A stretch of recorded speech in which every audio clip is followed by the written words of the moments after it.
from Israel in the Galilee. I've lived here for many years, and we're going to talk about what's going on today with the Iranian attack, which yesterday they said would occur within hours. So my take on that is today, because it's Shabbat, is a highly likely day for them, or tomorrow, but it's not going to be much. Not going to be much time. All right, we're going to discuss the way the attack is going to look, what's going to happen, and based on Bible prophecy, I'm going to show you many surprises as to how this is really going to go down. And you need to pay attention to the sleeper agents in America, and we're going to dig deeper into that today. And you need to pay attention to China and North Korea in the Asia-Pacific region, which is highly likely if the Iranian war thing in the Middle East lights up. China will attack Taiwan, and North Korea will attack South Korea, and Japan will be dragged into it. And Russia will most likely minimally attack Poland and push further into Ukraine and probably attack Romania and maybe other countries.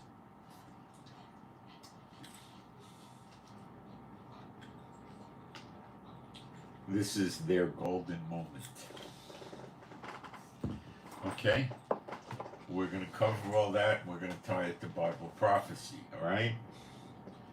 And I just want to tell you that people that don't live in the Middle East for a long time don't understand the Middle East, okay? Including the Biden administration. And I'm going to point out what they're really up to. And we're going to go into that, okay? And I want to tell you that questions are welcome. Put them up in the chat.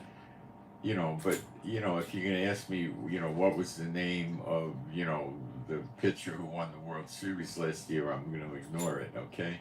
So it's got to be tied to what the subject matter is in the live stream, all right? So now I'm going to spend a very brief amount of time going into the live stream and make sure we have sound and picture and the chat's working and things like that. So bear with me very briefly, and I'll be starting, rather fast. I just need to get a couple of posts up there, and it gives people a chance to come in. Okay.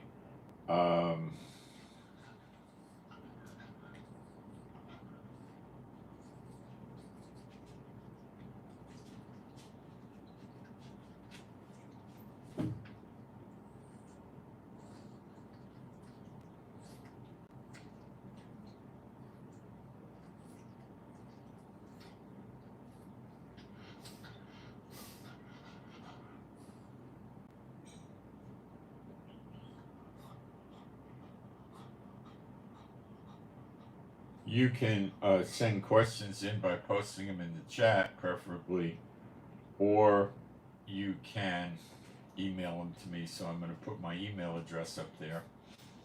If you want to be more private about it, I won't say who sent the question in. You could also send prayer requests in if you like.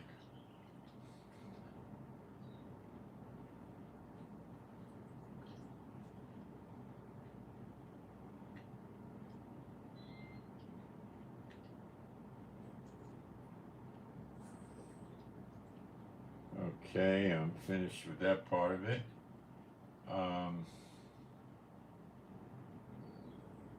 Being a Bible-believing site, I'm going to do some praise right now.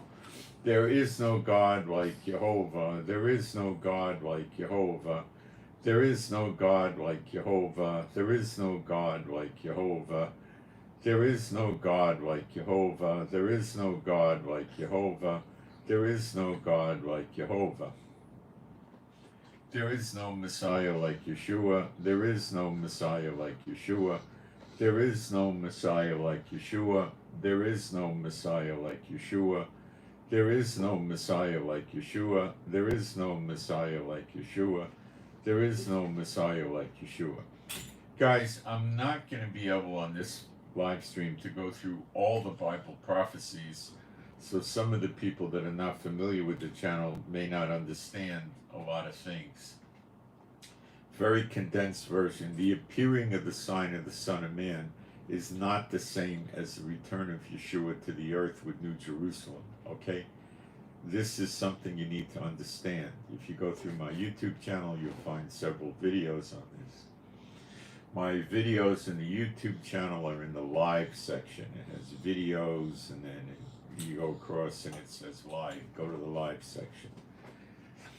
Next, people are talking about the man of peace is going to come and all that stuff. That's not true for these days. We're in Jacob's trouble, which is Zechariah 12, and there's no man of peace. Guys, the attack could start in a few minutes. Where the heck is the man of peace? Okay, and will this lead to something that they like to call a world war? Yes. And I'll show it to you, and I'll show you why. And if you want to know what it is, this is the closing of the year of recompenses and the beginning of year of redemption, and the day of vengeance appears to be the last day in recompenses and the first day of redemption. Okay? And I can't sit there and go through all these scriptures for everybody because we'll never get anything done. Okay? All right. So we'll just start putting pieces out there for you, and you could assemble the picture. Cyprus. Cyprus declared a NOTAM, no flying, for civilian aircraft. So Cyprus canceled all civilian flights. Why? Cyprus is reasonably far away from Israel. When you take a ferry boat there, you got to sleep on the boat. It goes overnight, or maybe you can get one in the morning. You get there by late at night. I'm not sure how they schedule them. The aircraft flying is going to be, over an hour from Ben Gurion in Tel Aviv to Cyprus. Now, America for sure has warships in Cyprus, but some of them may have departed. And the UK may have them there also. I suspect they do. And I suspect that there's more than likely aircraft there. Now, Cyprus a few weeks ago said, no, we're not going to allow the people defending Israel and Israel to use Cyprus as a launching pad. But it appears that they did. The Biden administration more than likely persuaded them to do so. Okay, the American Navy ships there probably ought to do takedowns, but some of them have left. I'm sure they'll leave at least one or two there.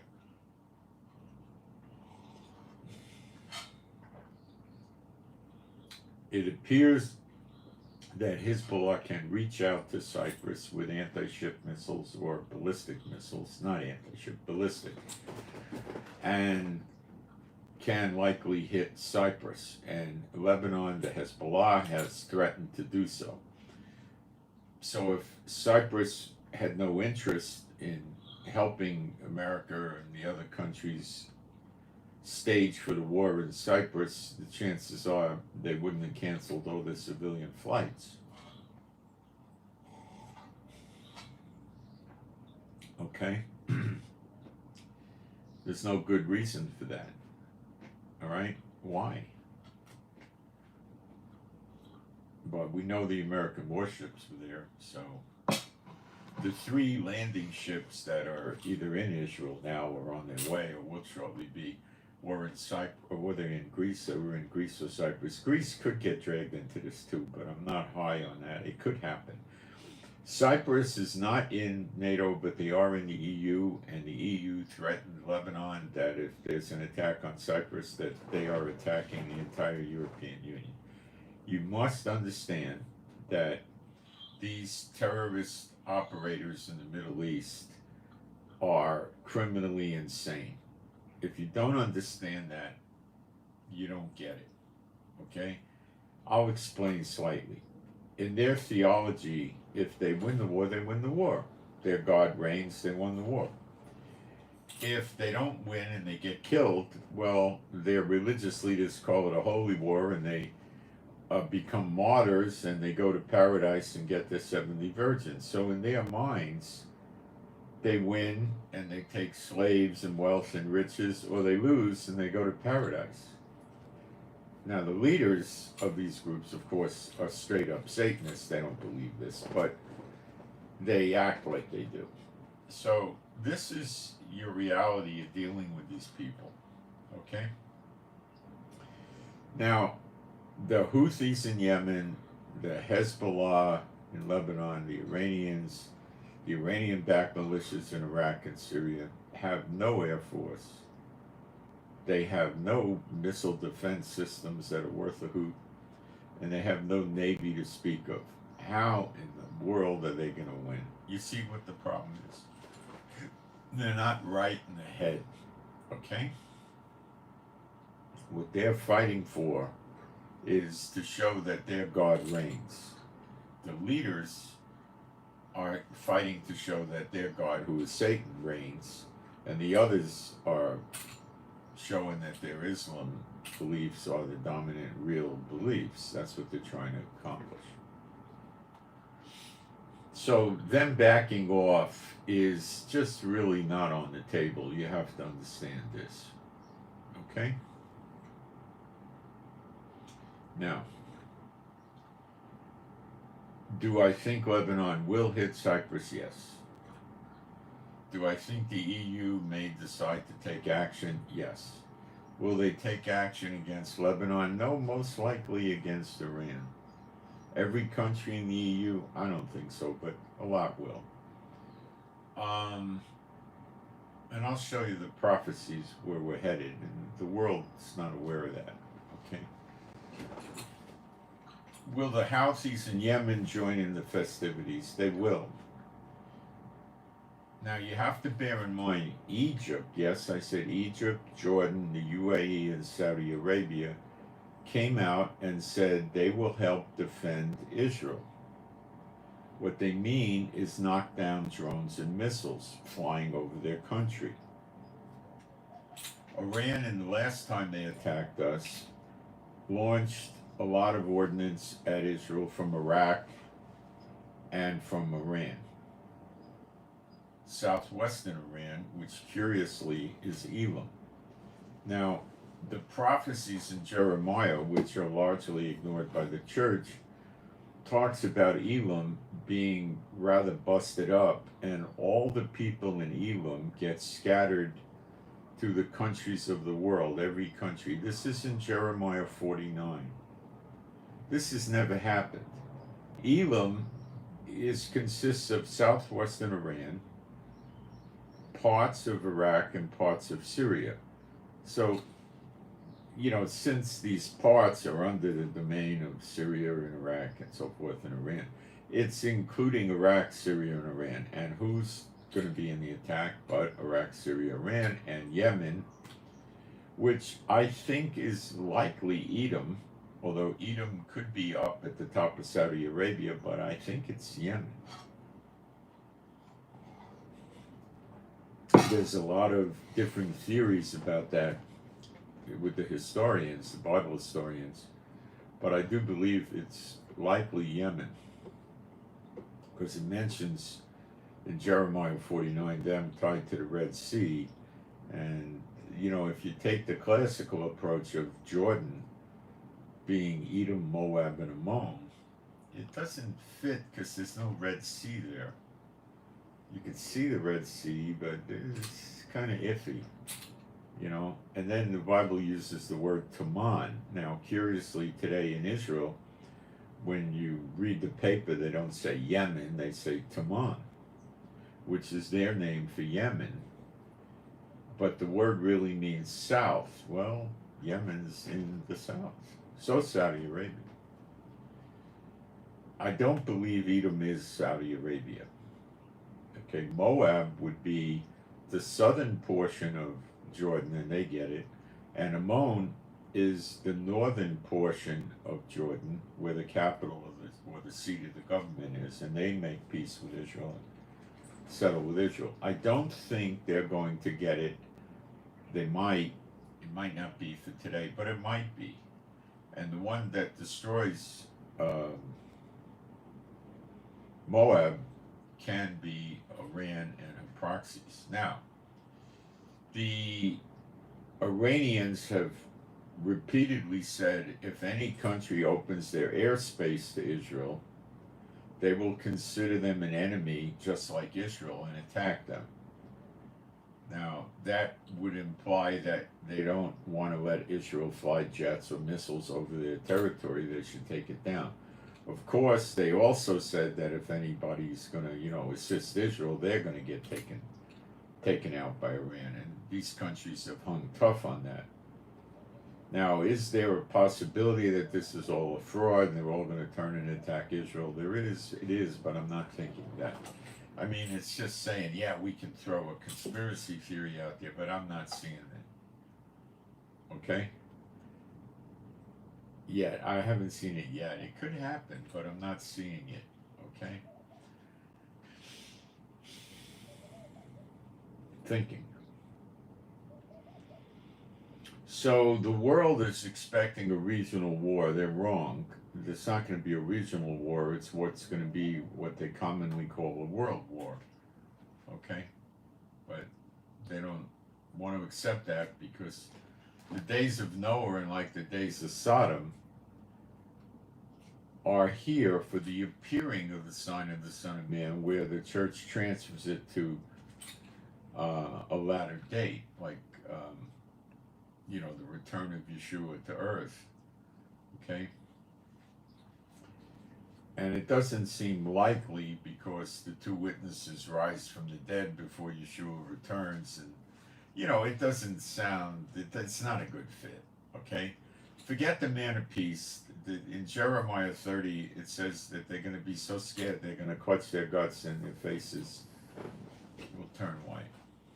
Okay? Now,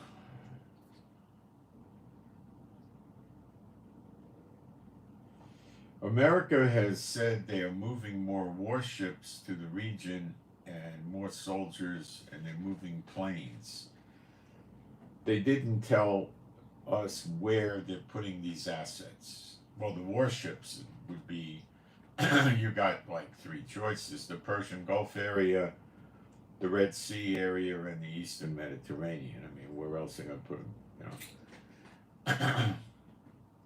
The Theodore Roosevelt Aircraft Carrier Group, which consists of the Theodore Roosevelt Aircraft Carrier and 3 destroyers, a very small flotilla, has moved itself out of the Persian Gulf near Oman in the Arabian Sea, I think they call it. So it's slightly away from the Persian Gulf. Now, why is this?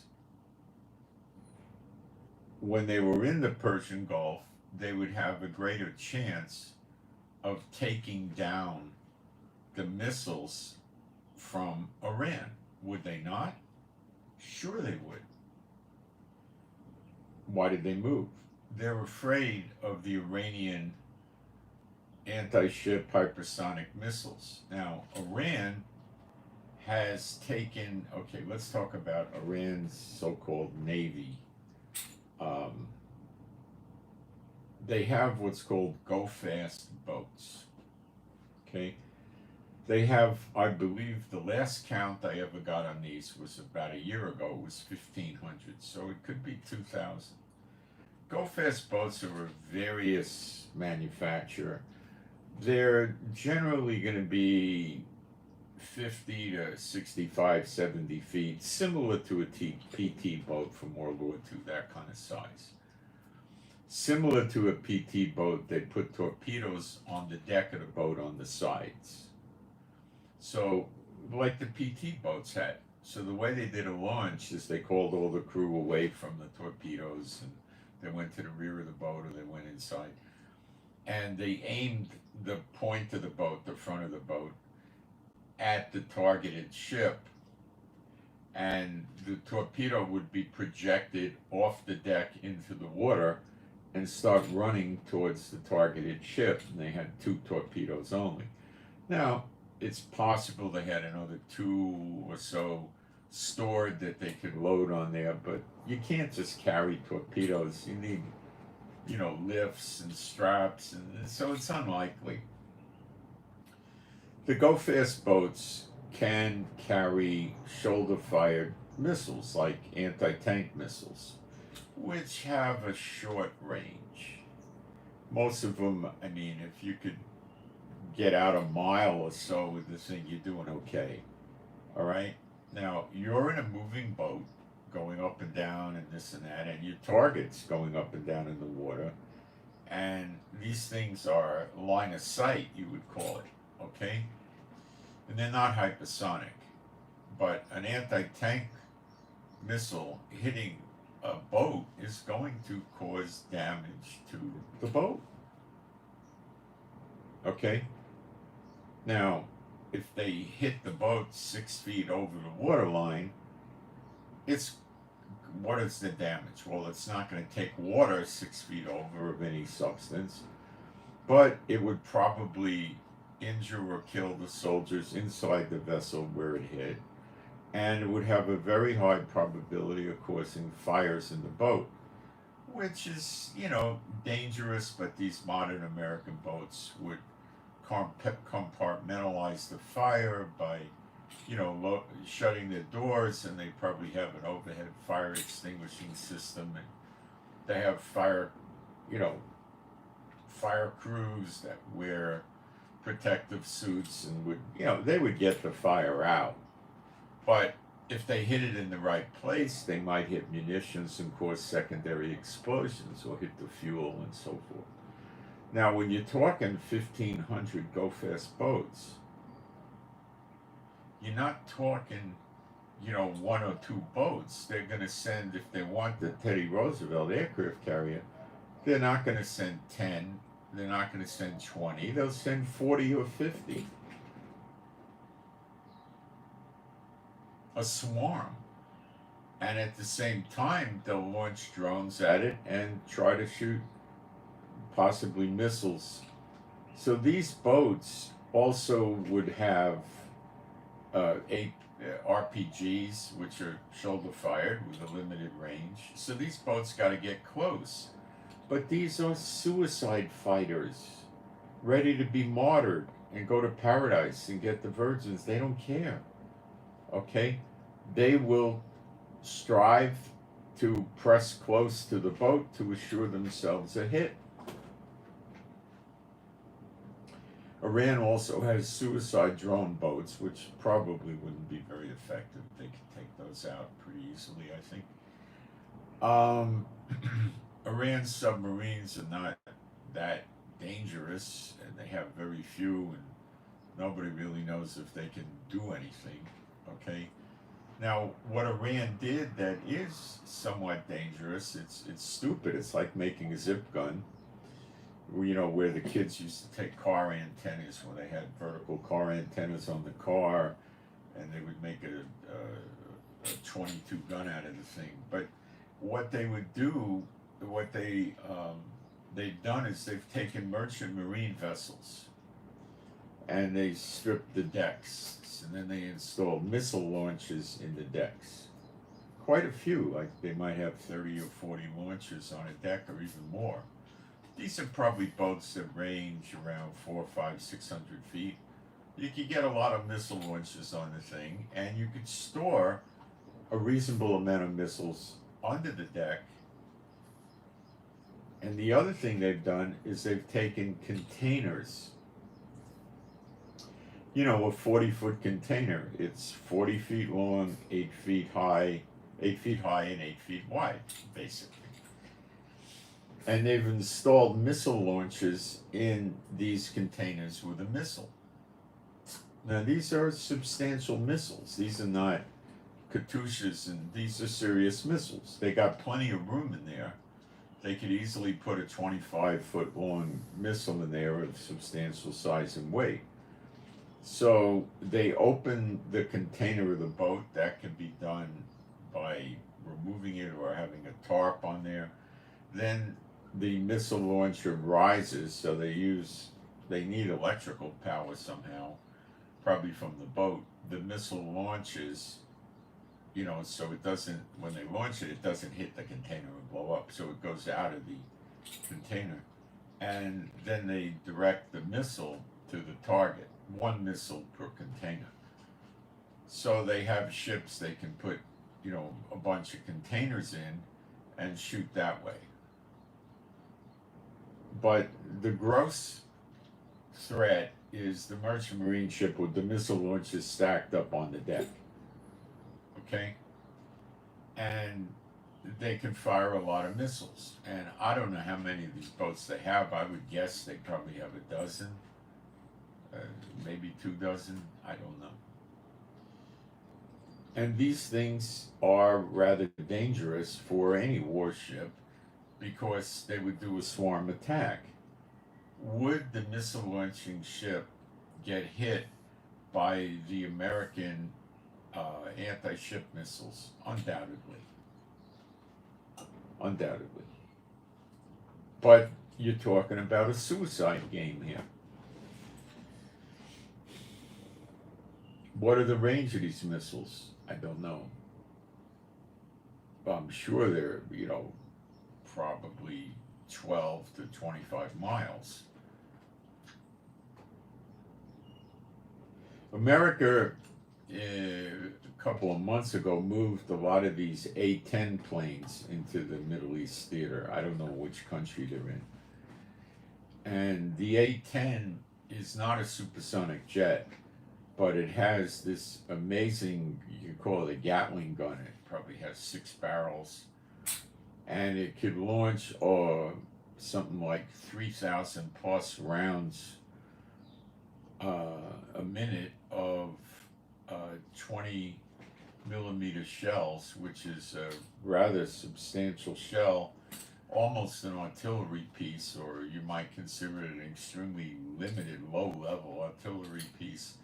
It's a 1 pound projectile. Now, these projectiles can be they could be created to be armor piercing, like with molybdenum or some other very hard metals. But they could also be set to have like phosphorus and start fires. And they also have a version that can cause a little explosion, but I don't think that's very practical. So it can be armor piercing and incendiary. And these planes, now the range of a 20 millimeter is typically 5 miles. So do the Iranian ships have anti-aircraft capability? Possibly, but I'm not so sure they do. I would think not really. And these A-10s are not, the best plane to use if you're going to take anti-aircraft fire, even if it's, 20-year-old anti-aircraft systems. I think the plane goes about, a little less than 500 miles an hour at best. It's a slow mover, okay? But when it gets the boat in its sight and it presses the fire button, it's, massive amount of bullets are going to spray into the ship. And what would happen to the ship? Well, you would more than likely have secondary explosion. I mean, if they laid a 2-second or 3 or 4-second burst on the ship, what would happen? You would have a lot of damage in the ship, dead crew, and you would have secondary explosions and fires. And basically the ship would be in really bad shape rather immediately.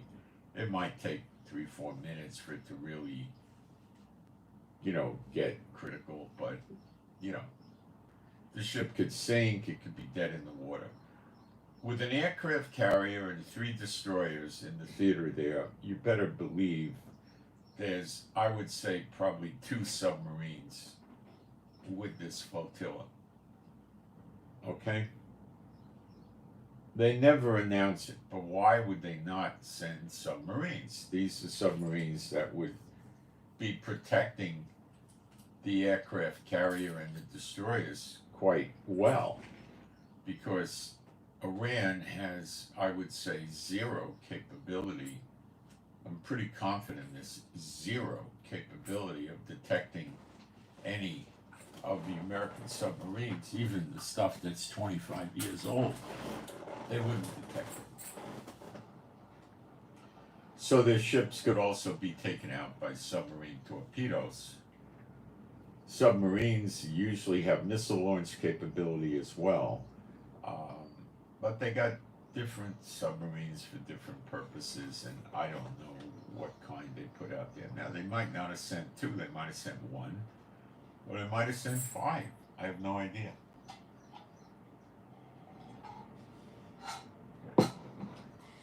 The Iranians definitely hit American ships in the Red Sea, well, the Houthis did, and caused one of the ships, the aircraft carrier, to go pull into port in Saudi Arabia for repairs. So they can do it, and that's why they moved these ships down near Oman, or past the UAE, outside the Persian Gulf, to keep the boats out of range of the Iranian missiles. And if the Iranian missiles actually did have the range to hit them, which is dubious, it might, the flight time would be rather long, and it would give the American ships a much greater chance of accomplishing a takedown successfully. American ships will have all kinds of countermeasures, jamming the missiles, all kinds of things, you know. It's doubtful they have a serious threat at that distance at all. But they're not going to be able to take the missiles down coming to Israel, because they're out of the path of the trajectory from the missiles.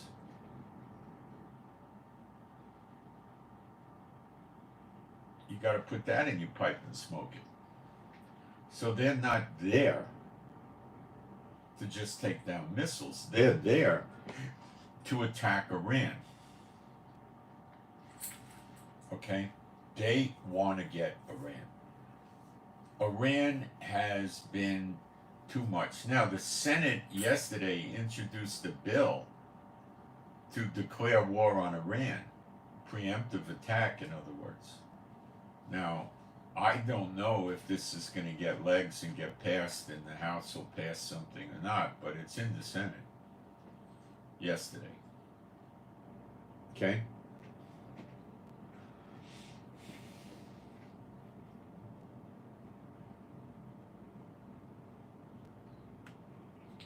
Now, can America attack Iran from the distance they're at now? Yes, their destroyers can launch cruise-type missiles that are intelligent missiles at Iran, which Iran's not going to be able to take down.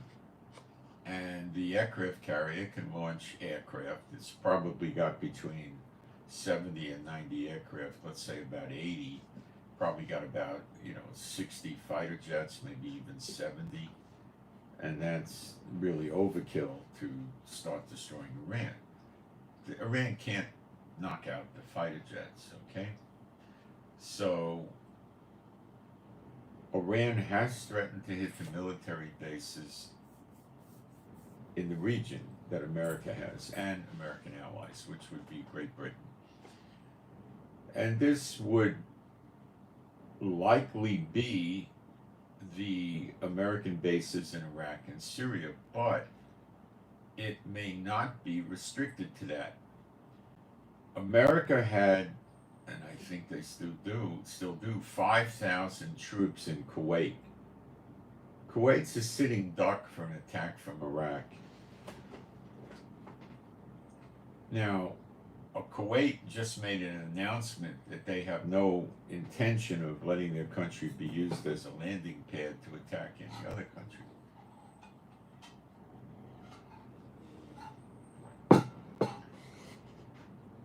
Kuwait is run by rotten dictators, rotten to the core, and they must pay off American politicians because America keeps protecting them. I mean, when Saddam Hussein went into Kuwait, that caused that war. What the heck do we care if Saddam Hussein took over Kuwait? It's absurd. Why did we go in? Who cares? Kuwait stands for everything America says they're against: dictatorship, brutal rule. The guy in Kuwait suspended the Congress a few weeks ago. He's just running as a straight up dictator now. The guy that, I don't know if it's the current one, but the one that used to be the head when we did the Iraq War, he used to divorce one of his wives every Thursday, I think it was. So he always had 4 wives. Okay, every Thursday he'd get a new wife. These people are pigs to the nth degree. They're the biggest slobs in the world. They're horrible. No women's rights. No rights for anybody. They're the worst. And the Saudi Arabians are just the same. Okay? The only ones I think that actually let their people have some freedom around, well, Egypt does, Jordan does, and the UAE does. Now, Bahrain and Qatar, not really. They could get hit too, and there's American troops there. And there's American troops in the UAE, and in Jordan heavily, and in Saudi Arabia quite a bit. Now, Austin, the American Secretary of Defense, said they're going to juggle around their troops in the Middle East in addition to more troops. So they're playing their cards very close to their chest, and I don't know what that means. There used to be, a few months ago, 58,000 American troops in the Middle East. I suspect now, I'm just guessing, 75 to 100,000. Now, they're not going to do any ground invasions into Iran. That, I don't see that at all. Of course, in the Bible prophecies in Jeremiah 49, it says that people are going to run out of Elam, which is Iran, Iraq, and Syria, and go to all the nations around the world in an exodus, a captivity. So I think at this point, it's the day of vengeance on us. And I think from Jehovah, and I think that Iran will pull through in the next hours to come. And their intention, as we're hearing it, is to send approximately 1,000 missiles a day at Israel, plus drones. And then they're going to try to have Hezbollah in Lebanon add to that, and the Houthis in Yemen add to that. The Houthis can't really hit Israel, so that's not highly probable. What the Houthis will probably do is hit Saudi Arabia, hit the oil refineries, military, and stuff like that.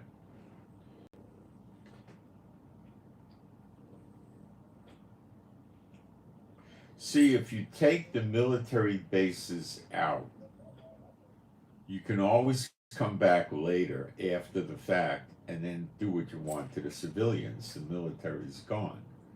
Okay? Now, some of the civilians are going to have pistols and rifles. What are they going to do with that? Nothing.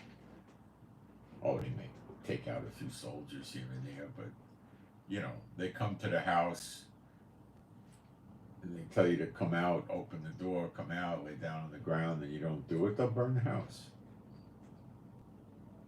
That's all they can do. They could come with tanks and put a shell in the house. They could just strafe the house with 50 calibers from a tank, whatever they want to do. In America, the sleeper agents is now being largely ignored in the news, and that's a serious mistake. The estimates are a minimal 7 million military-age sleeper agents. It could be 9 million.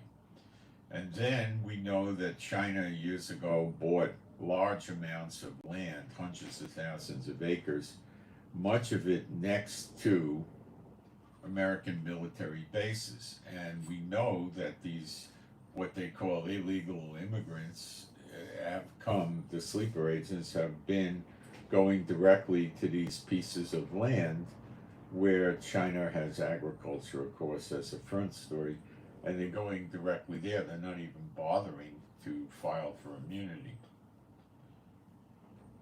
So what I believe the sleeper agents will do is attack the military bases.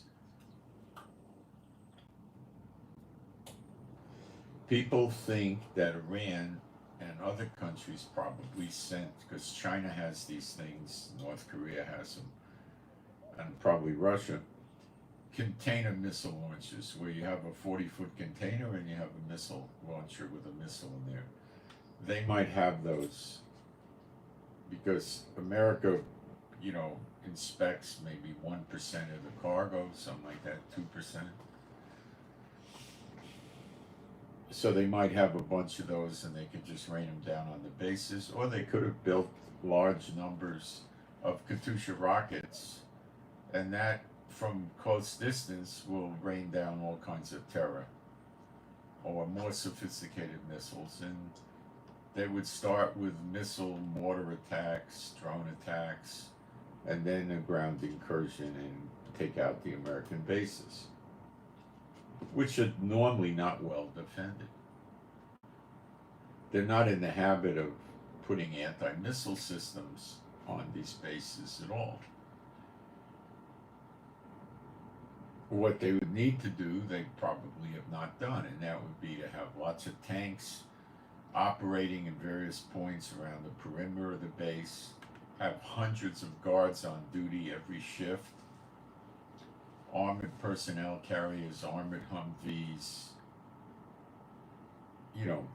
watchtowers and things like this, and they don't do that. A big base might have 1 or 2 dozen, military police on patrol and on a shift, and that's all.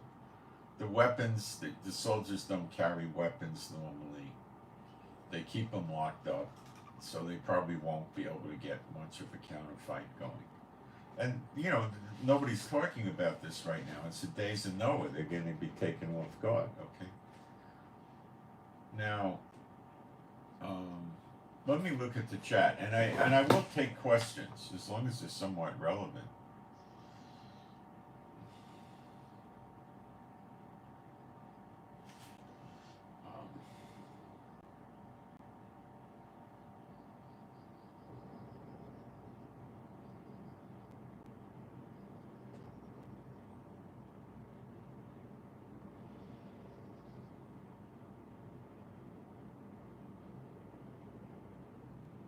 Someone said, is that Joe Biden? I don't understand the question.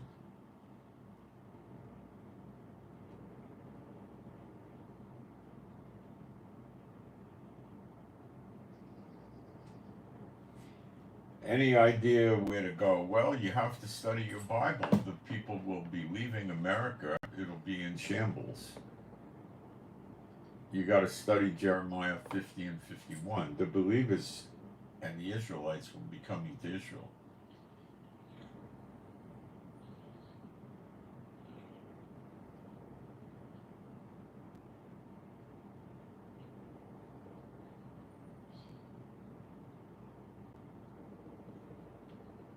Okay.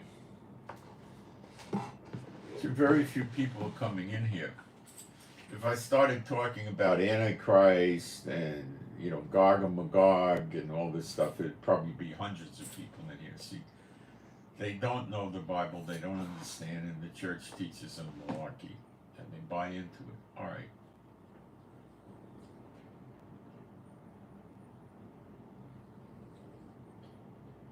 So what it looks like to me, you're looking at here, is America wants Israel to do a 2-state solution. This is an immediate sigh of relief for Satan, because the site of the next temple is in the land, the West Bank they call it, that they want to give, Samaria and Judea is his real name, that they want to give to the Muslims. Okay, so then there never will be a temple. Satan will take that for now. And then the West Bank would rapidly be built up to be a war machine like Gaza. And then they would attack us from Syria, from the West Bank, from Lebanon, from Egypt probably, and Gaza and everything else, So the idea is to get us to give up the West Bank. So at the same time, the Americans are sick and tired of Iran supplying the Houthis with money and weapons and support to attack shipping in the Red Sea and the area near Yemen is absolutely insane. And the Americans and Europe and NATO have put up with this for months.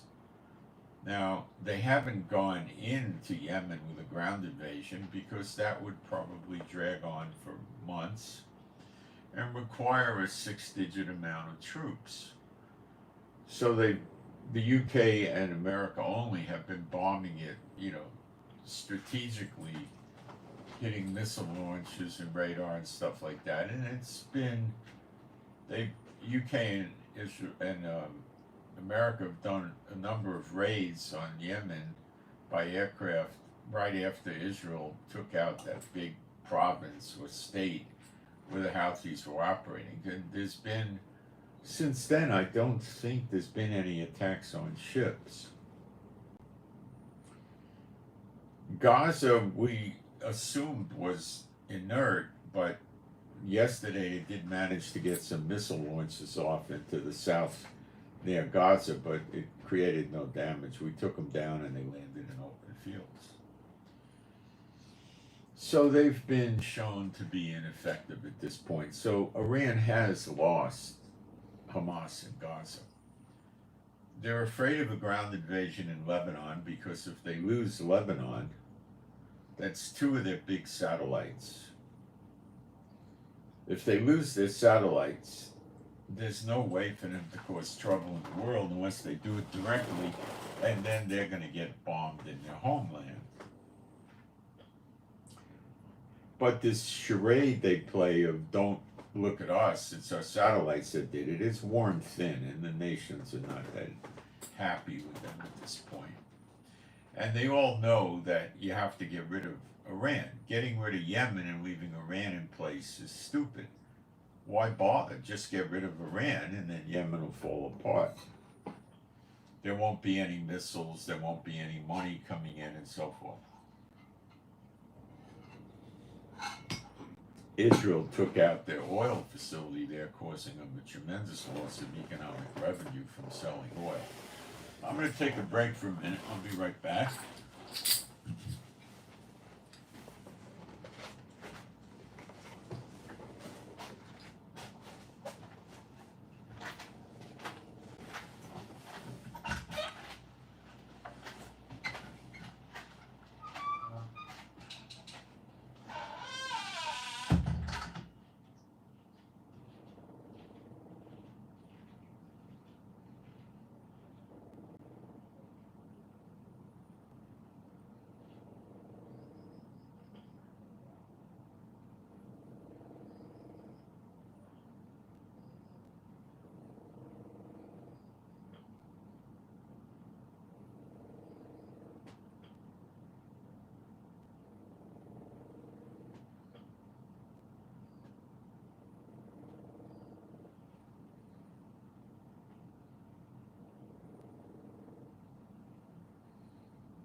So America has a two-pronged approach to this. Let Israel suffer, but let's not wipe it out. We'll not let it get wiped out. That'll look bad for the election, and it'll make America's allies run away from her because they think that America will stab them in the back also. But they're not doing a preemptive attack for a number of reasons. They want Israel to take the damage to push the two-state solution, and they want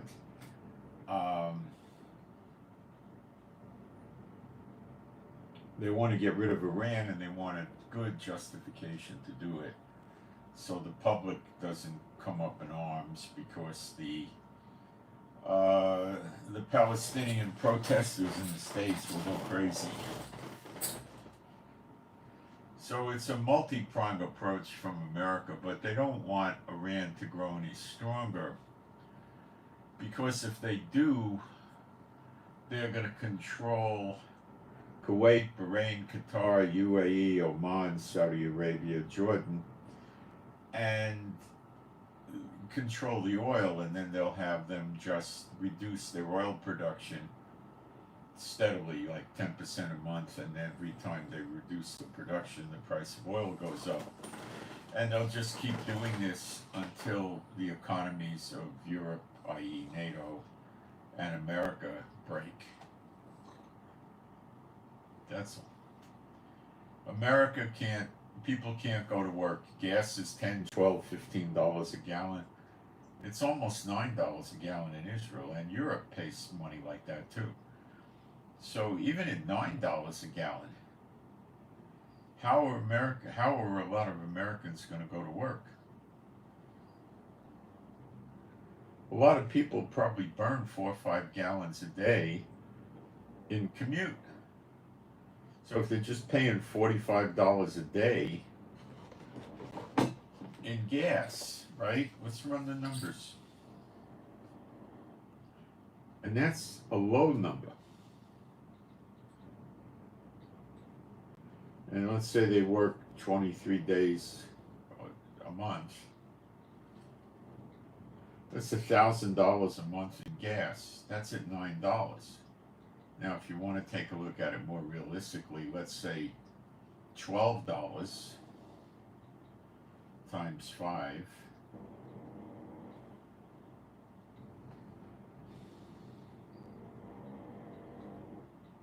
That's almost $1,400 a month. There's a lot of people that can't pay that. Somebody making $75,000 a year can adjust their budget and do it. Remember, people are driving SUVs and pickup trucks and large engine cars. And then what about the trucks and the trains? They use diesel. When I'm talking $8, $9 in Israel, I'm talking diesel. So they're going to pay that kind of money to run their trucks and the trains, and the cargo vessels too run diesel. So the cost of shipping goods is going to go way up. So not only are you going to have to shell out more money for gas, you're probably going to wind up paying an extra $100 a week for your normal goods, the things you buy and need. Home heating oil.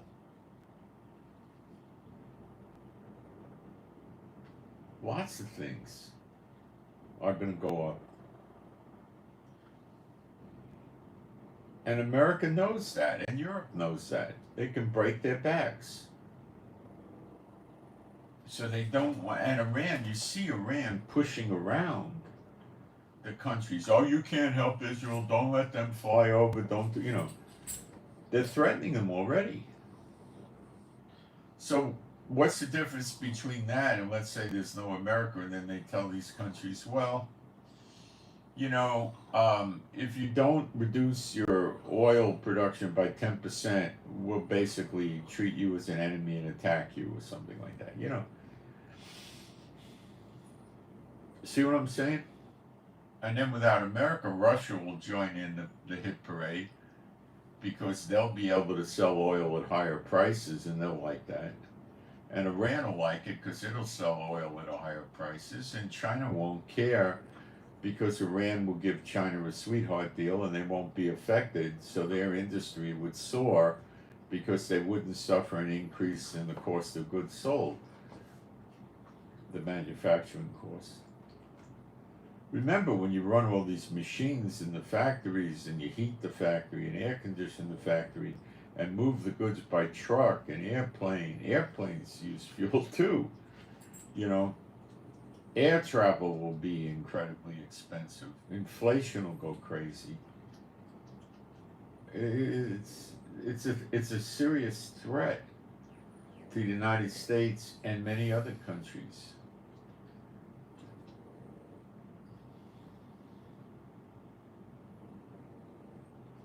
So what does it say about Elam? Now, just because the church doesn't teach this doesn't mean it's not real. Okay? Let me look at the chat because I did offer to answer questions and I meant it.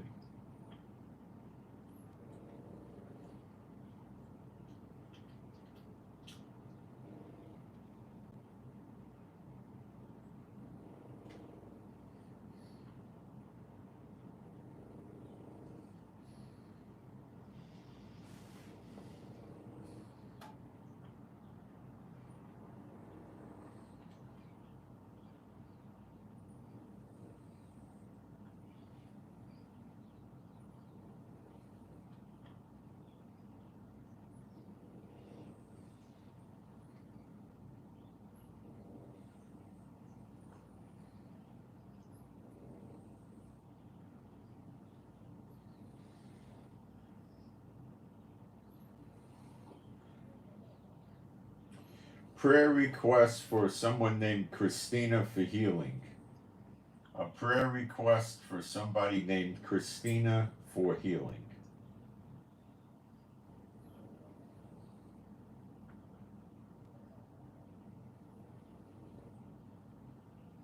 Okay.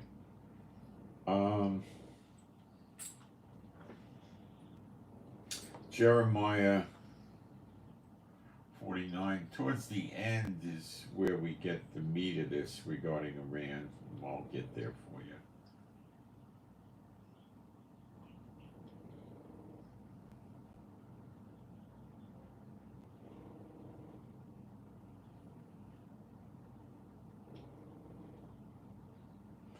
We start in Jeremiah 49:34. This has never been fulfilled, okay? The word of Jehovah that came to Jeremiah the prophet against Elam in the beginning of the reign of Zedekiah, king of Judah. Edom consists of Iraq, Syria, and Iran. Thus, verse 35, thus saith Jehovah of armies, behold, I will break the bow of Elam, the chief of their might. Okay, now, what does a bow do? It launches arrows. Think missiles are a sophisticated form of an arrow. And the bow is what launches them. And I told you what Elam is. And the chief of their might is poorly translated. The first of their might, the strength, the strongest, what they rely on. What does Iran rely on? Infantry, tanks, no. Air Force, no. Navy, no. Missiles, yes. Okay? This is going to happen. And upon Elam will I bring the four winds from the four quarters of heaven, and will scatter them towards those winds, and there shall be no nation whither, that would be Goyim, a heathen nation, whither the outcasts of Elam shall not come. They're going to have a captivity or an exodus out of there to all the nations of the world. Syria, Iraq, Iran. They're all in this fight against Israel with Iran. For I will cause Elam to be dismayed, before their enemies, and before them that seek their life, and I will bring evil upon them, even my fierce anger, saith Jehovah, and I will send the sword after them, till I have consumed them. Okay? And I will set my throne in Elam. You must understand, it's not that Jehovah's going to go move to Elam. It's the throne is the judgment seat. He judges from the throne, so he's going to judge them. I will set my throne in Edom, and will destroy from thence the king and the prince, saith Jehovah. So what was probably meant here is the mullah, the religious leader, and the president. But it shall come to pass in the latter days that I will bring again the captivity of Elam, saith Jehovah. And that's because we see them in Gog and Magog, Ezekiel 38-39, called Persia, coming against Israel. But that's many years down the road. It's probably a good 60-something years. So this has not happened, and this will happen. And it looks like it's going to happen in hours. It's been very quiet in Israel, the lull before the storm. Hezbollah's not launching, and things are quiet. Yesterday we attacked voraciously Lebanon and parts of Syria near Lebanon, where there was a lot of weapons in Syria to be transported into Lebanon that got destroyed. And the same thing would happen if they brought caravans of troops up here. They would be destroyed.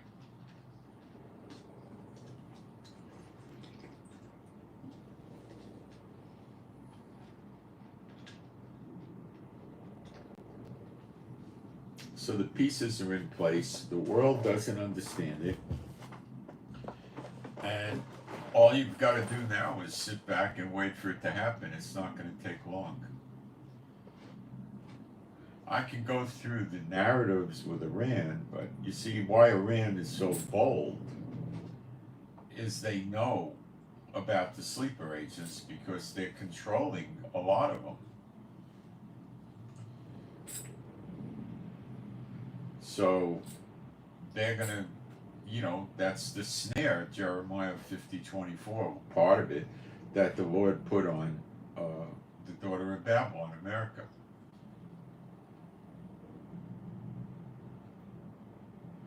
Now, America has a bunch of warships and aircraft and, military in the Asia-Pacific area. And this would be the golden moment for Putin and China and North Korea to do their attacks.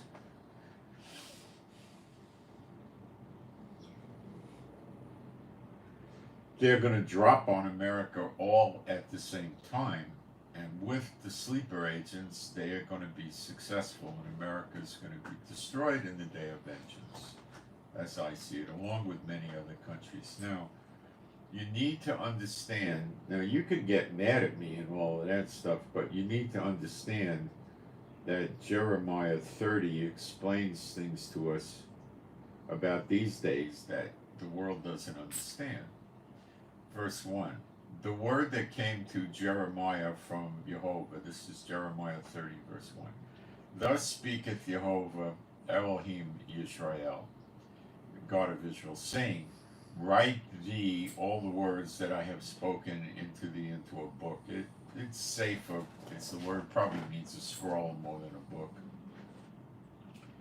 When this was written, the Guggenheim Press wasn't functioning yet, For lo, the days come, saith Jehovah, that I will bring again the captivity of my people Israel and Judah, saith Jehovah, and I will cause them to return to the land that I gave to their fathers, and they shall possess it.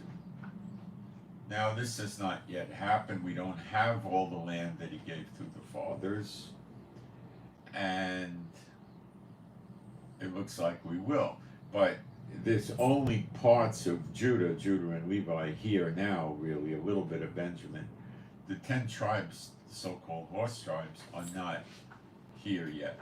And they will come after Zechariah 12.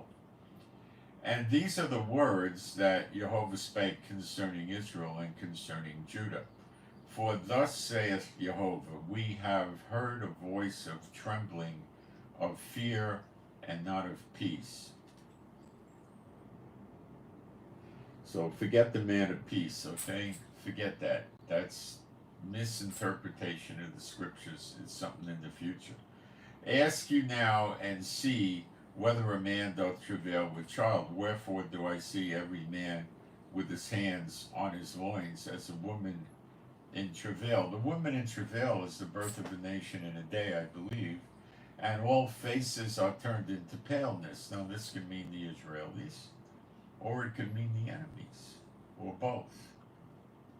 Probably Israel. Alas, for that day is great. That day, that's the Zechariah 12, that day is great, so that none is like it. It is even the time of Jacob's trouble, but he shall be saved out of it. But he shall be saved out of it. Gog and Magog in Ezekiel 38, the people are living in peace and safety without bars and walls. They come to take a spoil, cattle, silver and gold, great riches. Anybody thinks that's the Israel today, you're crazy. Okay? And this war is hours away, so forget that. Forget Gog and Magog. It's off decades from now. It's the falling away. Israel has to come in first before there's a falling away. For it shall come to pass in that day again, saith Jehovah of hosts, that I will break his yoke from off his neck. Well, the nations, as you'll soon see, are going to be destroyed. What yoke? And will burst thy bonds, and strangers shall no more serve themselves of him. But they shall serve Jehovah Elohim, and David the king, whom I will raise up unto them. Therefore fear thou not. It's not David literally, it's the anointed prince in the next temple. You could read Ezekiel 45, it's there. David shall never lack a man to sit on the throne. David died, the anointed prince dies in Daniel 9, 26 or 27, 25 or 26. Oh, my servant Yaakov saith, therefore, start over. Therefore fear thou not, O my servant Yaakov. That's all Israel. If you're a non-Israelite believer in Yeshua, you're in Israel. That's why all Israel will be saved, okay? That's why New Jerusalem has 12 gates made out of a giant pearl guarded by an angel at each gate. Each gate is named after one of the tribes of Israel. There's no American gate or Baptist gate or Lutheran gate or Pentecostal gate, okay? All Israel shall be saved. Get that down. Neither be dismayed, O Israel. Now the word dismayed means, let's see how Strong's throws it into English. Don't be broken down, O Israel, for lo, I will save thee from afar. That's the next great Exodus. And thy seed from the land of their captivity.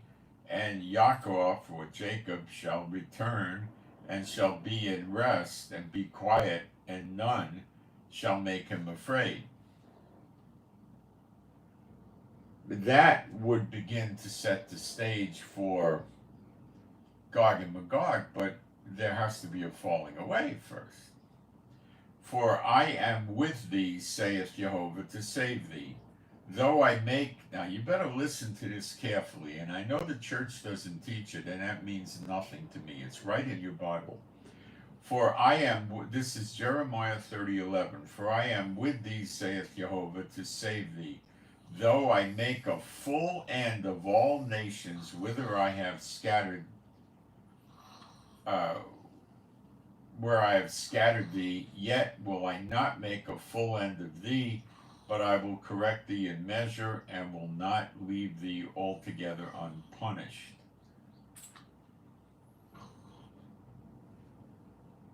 How many nations did the Lord scatter the Israelites into over time?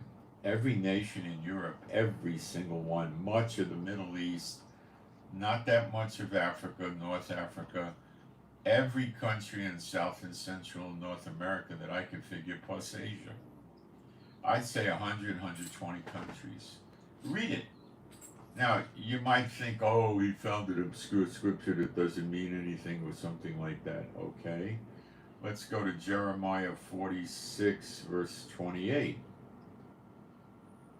Fear thou not, O Yaakov, my servant, saith Jehovah, for I am with thee. I will make a full end of all the nations whither I have driven thee, but I will not make a full end of thee, but correct thee in measure.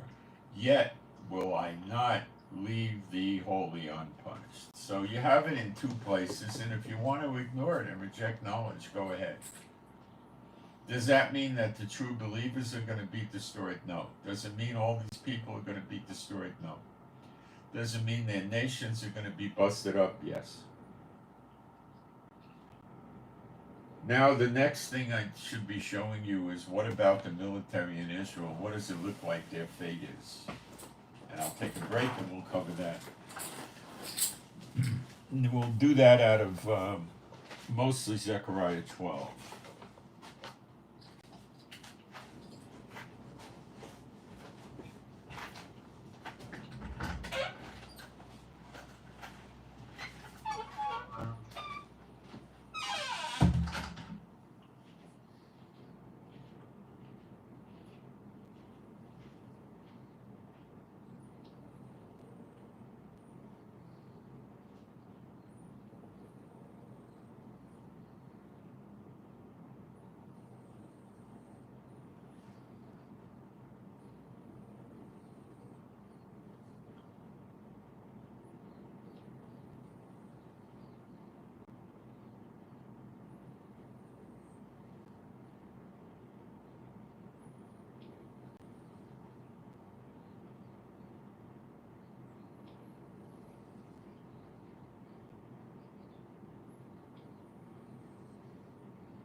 I should point out that when you read Jeremiah 50 and 51, the destruction of the daughter of Babylon, all the military, it says more than once, all the military of America will be destroyed.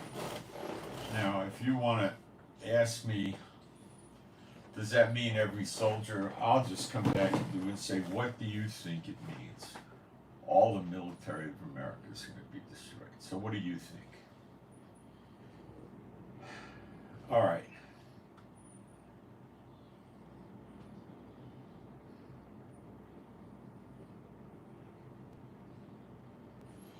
Zechariah 12:1. The burden of the word of the Lord for Israel, saith Jehovah, which stretcheth forth the heavens and layeth the foundations of the earth, and formeth the spirit of man within him. Behold, I will make Jerusalem a cup of trembling. Remember we read about the trembling in Jeremiah 30? Unto all the people round about. So it could be the people surrounding, well, laying the siege. You see, the siege has already been in place for months against Israel.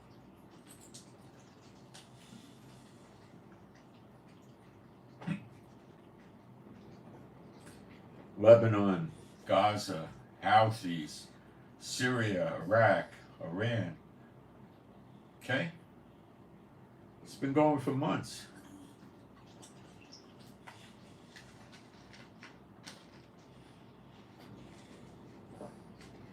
A siege is a surrounding, not an invasion.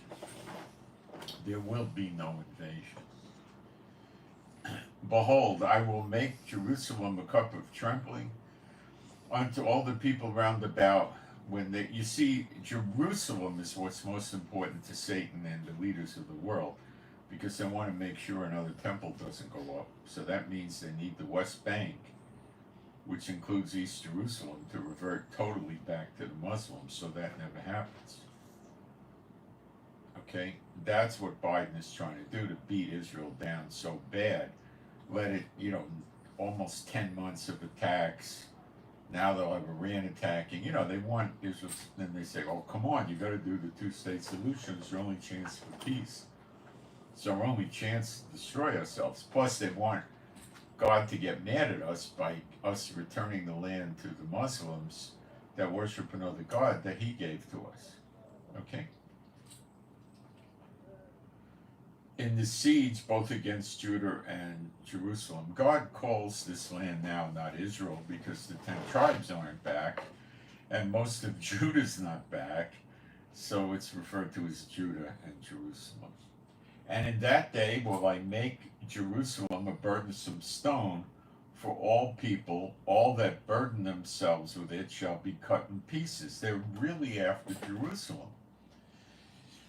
The Muslims believe that, the Jews, the rabbis are going to build another temple, and they're going to have what they call a Dajjal, an Antichrist, and the Antichrist is going to tell the Jews to wipe out all the Muslims, and that's one of the reasons they're fighting for Jerusalem. They're afraid the Dome of the Rock will be, taken over by the Jews, knocked down, all of this stuff. We've covered that months ago. Though all the people of the earth, now it says the earth, but the word for people is incorrect. It's heathen. And the earth is haaretz, which could mean the land. It normally doesn't mean the earth. It could. It could mean the land of Israel, the land that He gave to our fathers, which meets pretty much what's going on today. Or it could mean the earth. Be gathered together against it. In that day, saith Jehovah, I will smite every horse with astonishment. A horse is the word for sus. It can mean a swallow, that bird. It can mean a horse, like, giddy up, and it might be a way of describing aircraft or something like this. I don't know. And his rider with madness, and I will open. So it could mean the aircraft and the tanks and stuff like that. The rider goes wacko. The word for madness is shiga. It means crazy. Mushigana means, like I'm crazy or something. Like crazy. It's a Yiddish word really, but it's the same, pretty similar in Israel. Mishigas is craziness. I think that's Yiddish. I was exposed when I grew up to Yiddish so much. Sometimes when the words in Hebrew and Yiddish are so similar, sometimes I switch back and forth unknowingly. Some of them are very similar, like koyach is Israel is Yiddish for strength, and it's the same, about the same in Hebrew. The words sometimes are very similar. I will smite every horse with astonishment, and his rider with madness, and I will open my eyes upon the house of Judah. Now, when that happens, that means to open his eyes, he turns his face, his panim, towards Israel. And that's when we slide into home place. Now, when you slide into home base, you're going to get dusty and dirty, but we're going to slide into home place then. Not everybody, because 2/3 are going to be cut off very shortly. Maybe after the battles, but they're going to go. And will smite every horse of the people with blindness. And that word is blindness. So that would maybe mean their radio, their instruments in the planes don't work anymore. Could be. And the governors, the word would be better translated judges. Okay. Now, A lot of you don't know this, so I'll take the time to do this.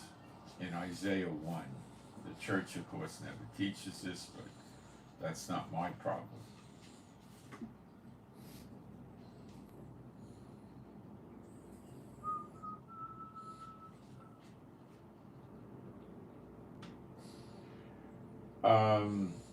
This is where you're at today, okay? Isaiah 1:24, just about there. Not yet. Therefore saith Jehovah, no, saith Adonai, Jehovah of armies, the mighty one of Israel. Gee, he didn't say the mighty one of the denominational divisive churches that have different doctrines. Oh, how about that? I will ease me of my adversaries, and avenge me of my enemies. Now, the ones that are attacking Israel don't want God to run the earth through Israel serving him. You got to get that down. I will turn my hand upon thee and purely purge away the dross and take away all thy tin. And I will, this is the everlasting life that does this, but that's another big topic. And I will restore thy judges as at the first. Who were the judges at the first? Moses and Aaron.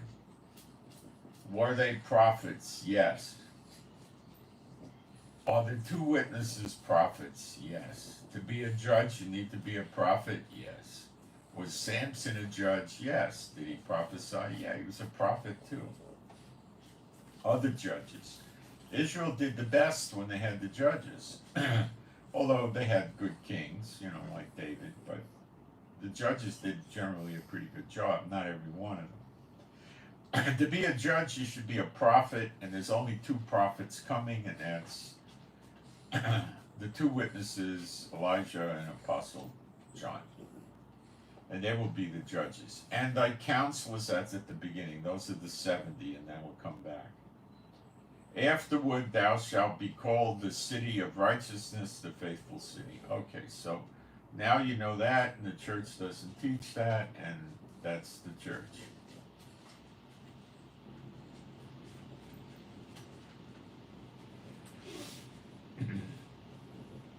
And now we're in Zechariah 12:5 again. And the judges of Judah shall say in their heart, the inhabitants of Jerusalem. It doesn't say shall be my strength. It says strength. And Amsa,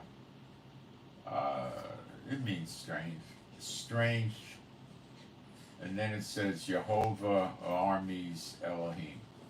So they confuse the meaning of this, okay?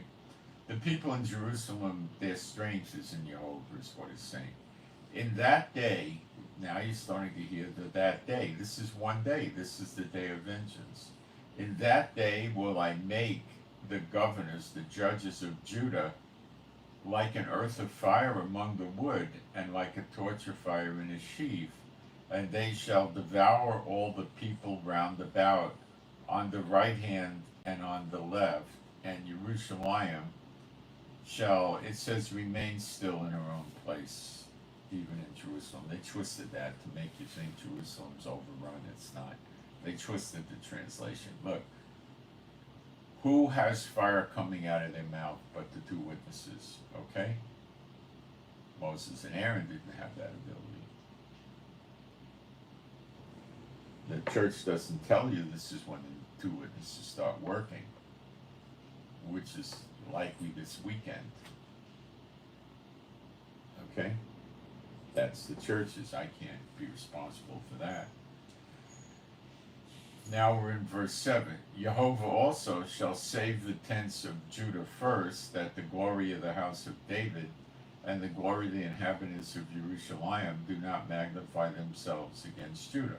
He's going to be treating everybody equal as best can be done. In that day shall Jehovah defend the inhabitants of Jerusalem, and he that is feeble among them at that day shall be as David. What the heck does that mean? Feeble is old, can't walk, bent over, don't see, don't hear. They're going to be as David, who killed Goliath and a bear and a lion and was a great warrior? Well, obviously they're changing. And then it says, and the house of David shall be as Elohim, as the angel of Jehovah before them. That was the glory of God of Israel, the angel that God put his name in, Jehovah, in Exodus 23, verse 20, I think. And he's Michael, the great angel, and he killed 150,000 in one day. So what is going on here? We'll get there. And it shall come to pass in that day, there it is, that day, that I will seek to destroy the heathen that come against Jerusalem, the heathen nations. And I will pour upon the house of David and upon the inhabitants of Jerusalem the spirit of grace and of supplications. Now, he pours his spirit on the house of David, okay, and the people in Jerusalem. Pours his spirit out on them. Now, can you tell me that they're not believers at this point? You cannot. Let's keep reading. Grace and supplications, and they shall look upon me whom they have pierced. Well, that's Yeshua. And they shall mourn for him as one mourneth for his only son, and shall be in bitterness for him as one that is in bitterness for firstborn. In that day there shall be a great mourning in Jerusalem as the mourning of Hidramah. Well, there was no great mourning in Israel when they killed Yeshua. It says in the next verse that all the families of Israel shall mourn. That never happened. This is going to be fulfilled perhaps this weekend. Now, what is this looking upon Yeshua? That means he's returning and there's some rapture or something like that? No. The church teaches crap. There's the appearing of the sign of the Son of Man. It will appear like lightning from the east to the west. Okay? And these people look at him after he poured his spirit on them, so now they're believers. So I'm going to lay this one on you, and you may not like it, but I'm reading it right out of the Bible. I'm not doing dreams. I'm not doing visions. I'm giving you everything right out of the scriptures. So if you want to reject knowledge, go ahead. If you want to deceive yourself and say you're rejecting me, not knowledge, go deceive yourself.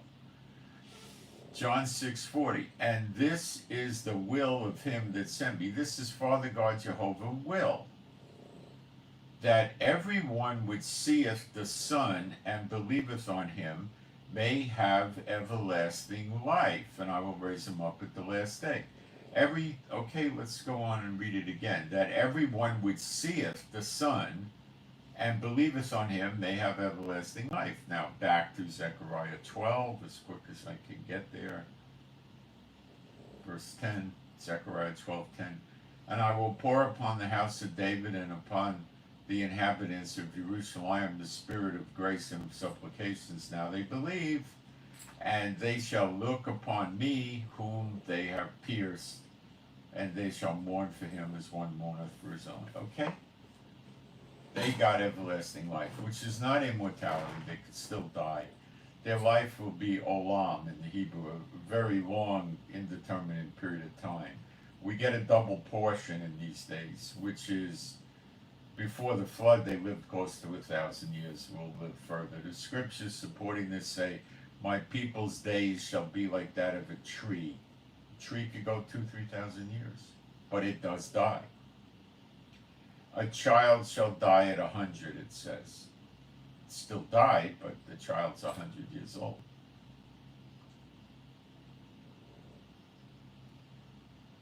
Now, I know they don't teach it, but that doesn't invalidate it.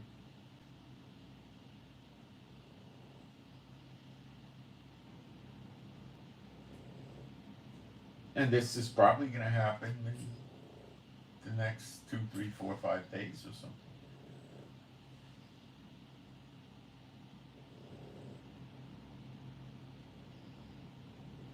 Everlasting life. It says they shall run. Even a child gets tired when he runs, but they shall run and not get tired. We'll probably be like Samson. And will this apply to the people in the world that are true believers? It will. Because it says he will appear like lightning from the east to the west. And he's seated at the right hand of power, which is Jehovah. Why is he still at Jehovah's right hand? Because in Psalms, 110:1, the Lord said to my Lord, sit thou at my right hand until I make your enemies your footstool. The enemies are not all made his footstool yet. So he's not coming down in a rapture. He's not coming down to earth yet. So Jehovah's going to appear with him. And it's going to scare the bejeebies out of the world that are not saved. Those that are saved, they'll be rejoicing. And this is going to happen, what? Hours, a few days from now.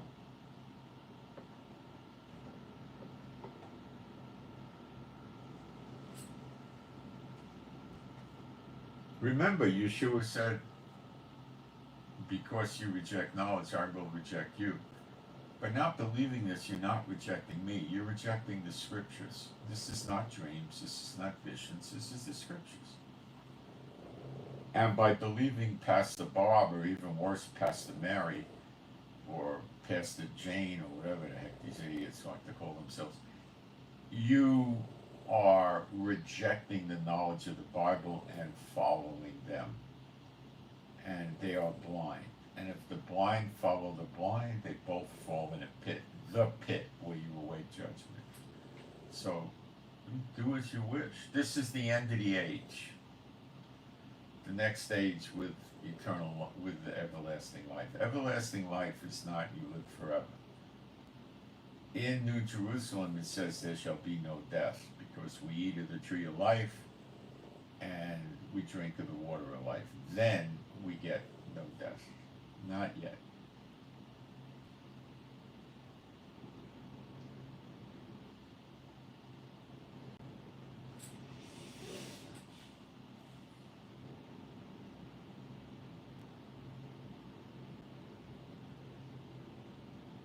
The world, the nations, the armies of the nations of the world will all be destroyed in the prophecies. You're going to see the whole thing break loose. What's going to happen in South and Central America, I'm not sure about that. I don't know. And then we go into redemption. And shortly after will come the next great Exodus. And the people that are in the churches that are rejecting knowledge are not going to be in this next great Exodus. This I can tell you. They're going to cling to these false teachings and the other gospel and the other Jesus, 2 Corinthians 11:4. They ain't coming.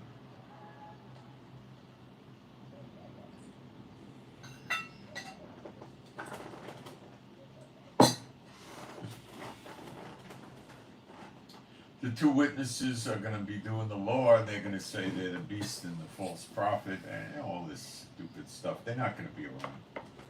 Some will, most won't.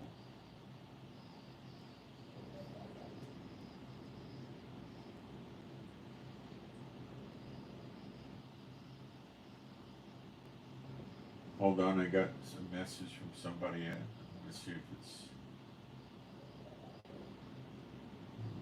Yeah, there was a newspaper article that said that Iran intends to attack Israel on the Tish B'Av, the day both temples were destroyed, which is, according to the rabbis, August 12th this year. I don't think that's it. They're saying, as of recently, they're saying in the next hours. They're not waiting that long. They want to get the attack off before the American warships and planes get here, the additional ones. So they're not waiting. I'll be right back.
Iran may have floated that rumor about the Tish B'Av, the day both temples were destroyed. But it doesn't make a lot of sense. First of all, there's no temple to destroy, so it doesn't seem relevant that God's going to do it on that day. And Israel's great is Jacob's trouble, but he will be saved out of it. On the Tish B'Av day, they weren't saved out of it. It doesn't have any relevance. Okay, I'll see if there's any questions.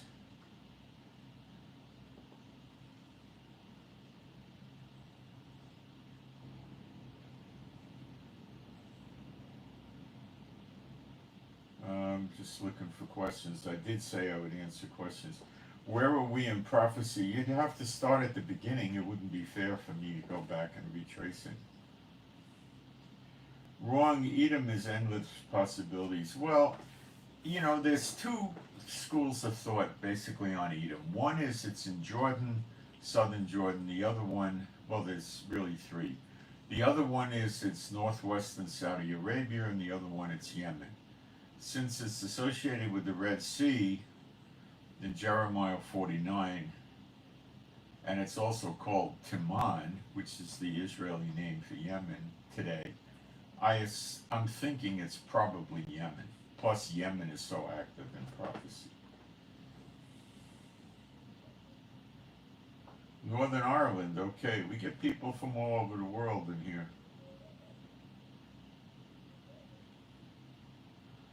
Yeah. Follow the Bible, follow the Messiah, follow Father God and Yeshua HaMashiach, and peace you will have.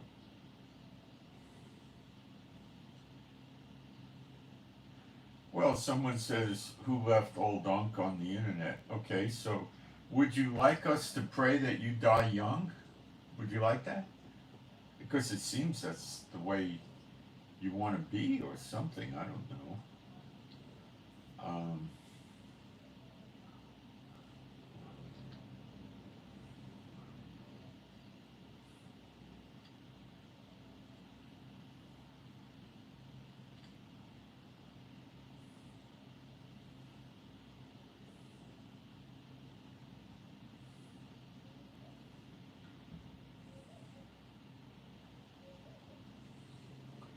Can these prophecies run congruently with Yeah, they're all going to run at the same time. The day of vengeance.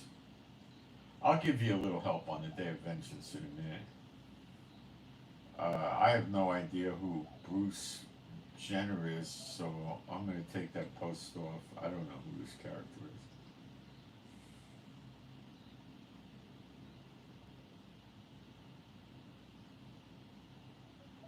The temples can be metaphorical. That's pretty hard to swallow. It's in so many places of the Bible. It's rather silly. It's there. All right. I can't cover everything in prophecy. You know, you could read Ezekiel 40 to 48. That's 9 chapters. It's there. You could read Malachi 3 and 4. You could read the whole book of Joel. It's there. I've never seen one of these church schmucks do a spiritual interpretation of the prophecies regarding the temple to make it out like it's not a real temple. I've never seen that. The people that are believers are the temple of the Holy Spirit. You got to remember that. They don't even teach who the God of the glory of the God of Israel is. They don't teach that.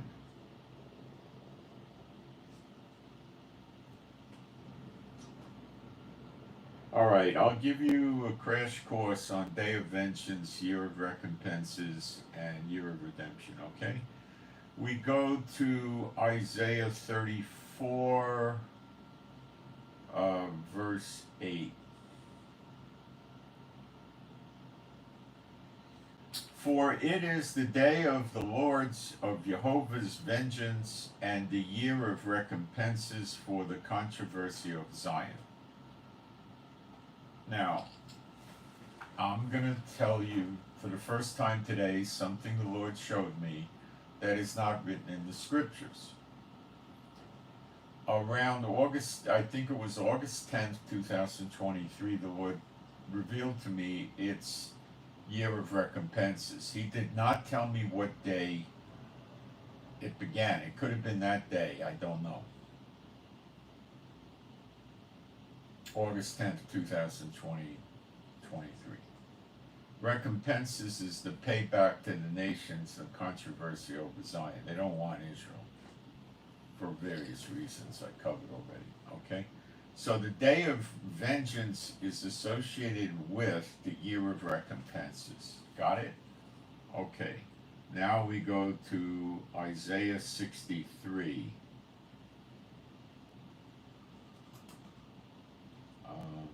Maybe verse, I don't know, 8 or something.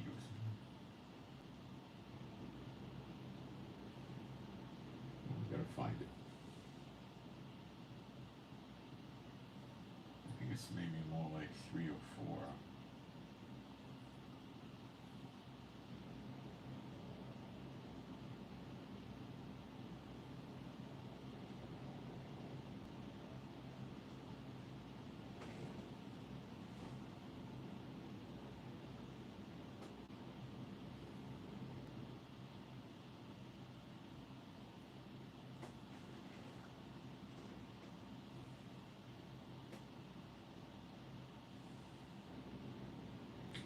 Verse 4, Isaiah 63, 4. For the day of vengeance is in my heart, and the year of my redeemed is come. So what we have here is the day of vengeance associated with the year of redemption. So the way that I figure you have to put this together is an overlap between redemption year and recompense year, and that overlap is the day of vengeance, the last day of the year of recompenses and the first day of the year of redemption.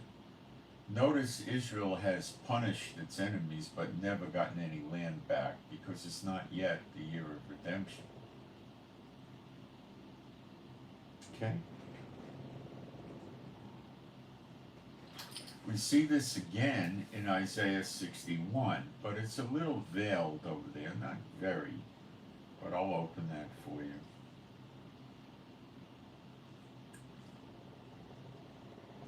Verse 1. Now this is also in the New Testament because Yeshua spoke these words too. The Spirit of Adonai Jehovah is upon me, because Jehovah hath anointed me to preach good tidings unto the meek. He hath sent me to bind up the brokenhearted, and to proclaim liberty to the captives, and the opening of the prison to them that are bound. Now, he's not opening up Sing Sing and Alcatraz, well, that's already closed, or these other jails.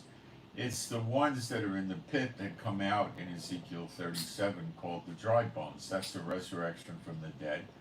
They have skin and cartilage on them, so they don't have a spiritual body, and they go to Israel. I covered it rather quickly. It's Ezekiel 37. Believe it for what it says. Forget the church.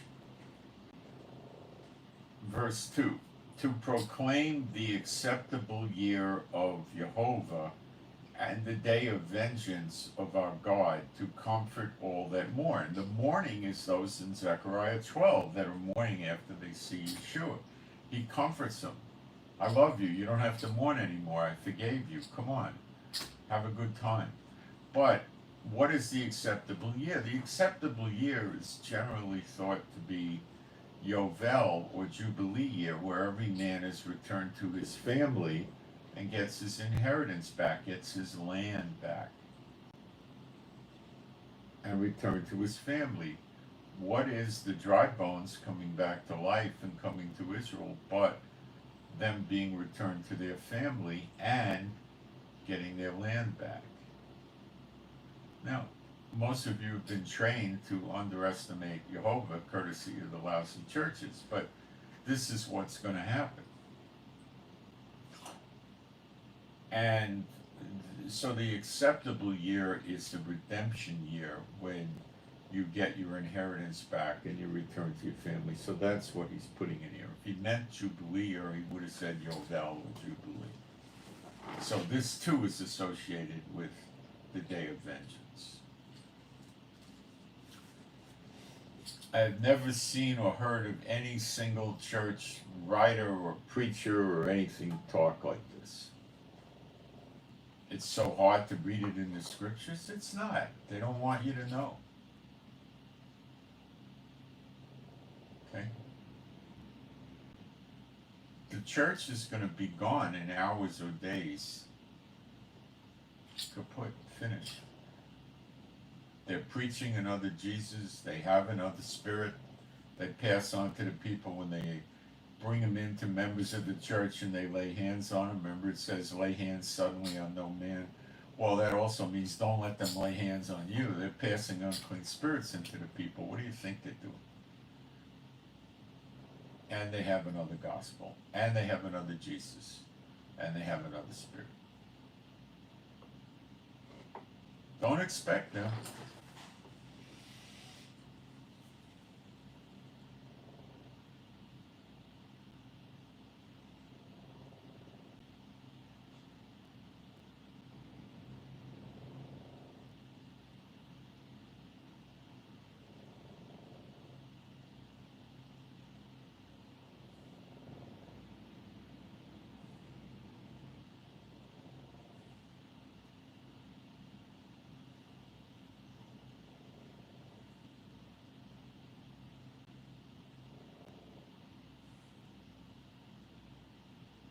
I have no idea who Brum James is.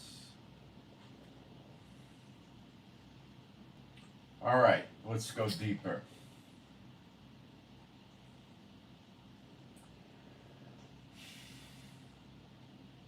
Why do I talk like this about the church?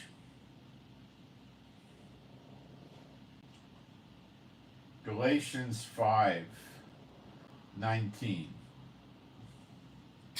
Now the works of the flesh are manifest, which are these: adultery, no; fornication, no; uncleanness, church doesn't even know what that is; lasciviousness, idolatry, witchcraft, hatred, variance. What's variance? They have different doctrinal statements. You got the pre-trib, the mid-trib, the post-trib, the amillennial, all wrong. Baptized in the Holy Spirit, don't. Pray in tongues, don't pray in tongues. Spritz water baptism, immersion water baptism, and on to nauseous land. Okay?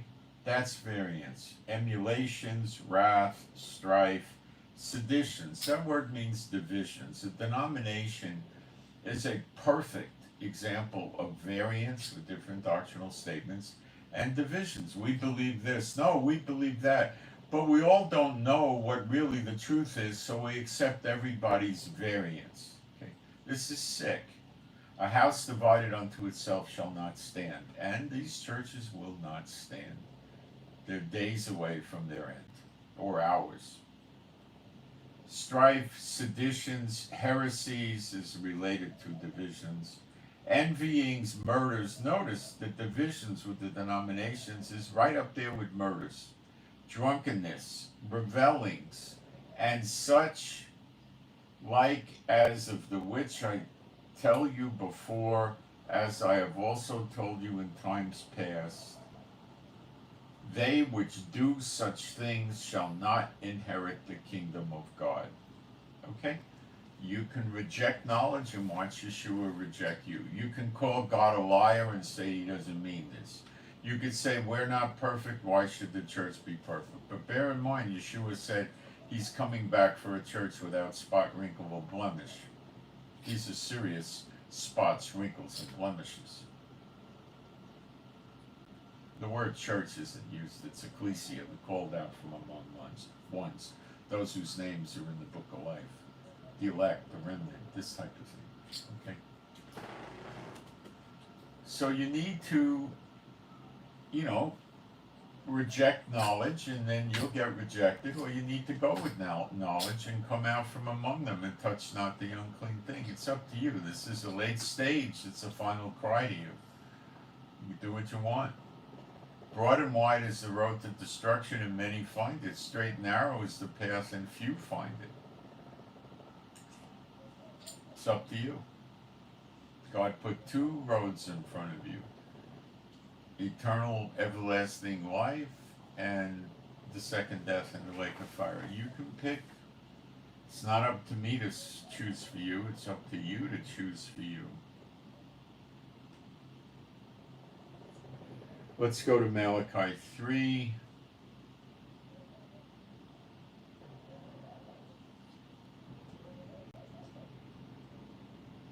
So in Zechariah 12, we see no soldiers, no Israel Defense Forces, no army, no military, no Air Force, no Navy, okay? That's important. Now we're in Malachi 3:1. Behold, I will send my Malach, that's a play on words from the name of the book, which isn't Malach, it's Malachi. It means a messenger.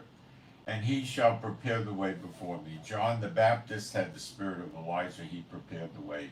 But it was not yet time to restore or redeem Israel, so he failed and died. Elijah will come, and he will do it, okay? Whom the heaven must receive until the restoration of all things. That's when Yeshua returns. And if you think all things have been restored now, that's ridiculous. Get out from among them that teach this crap before it's too late.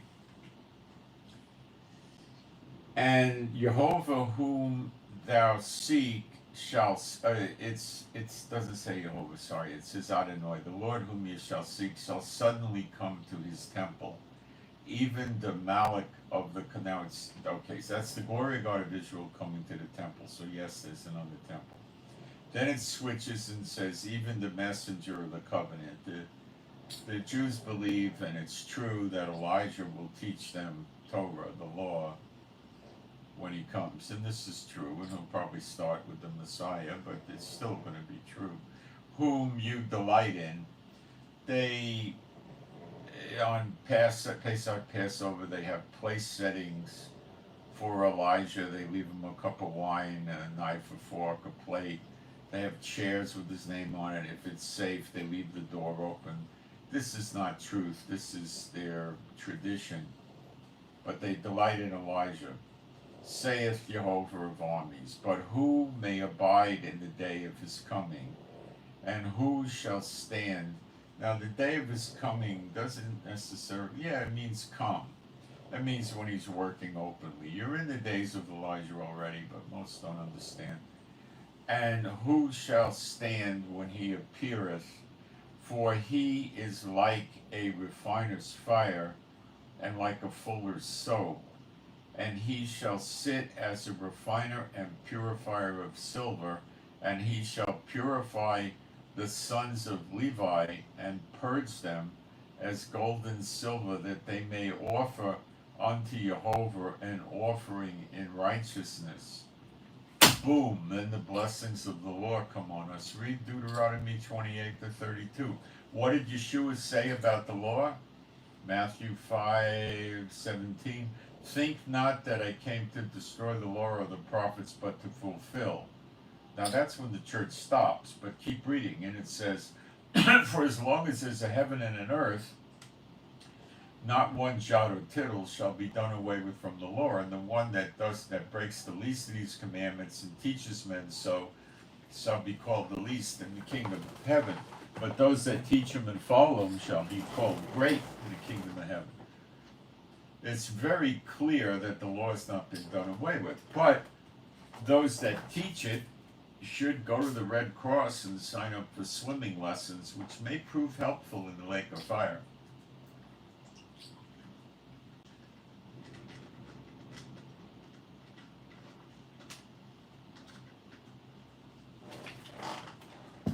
Want me to show you more about the church not making it? I will. Matthew 7.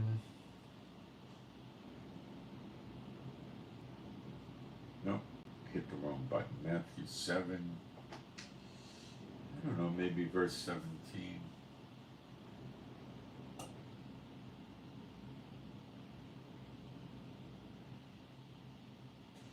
Verse 21, not every one that saith unto me, Lord, Lord, shall enter into the kingdom of heaven, but he that doeth the will of my Father, which is in heaven.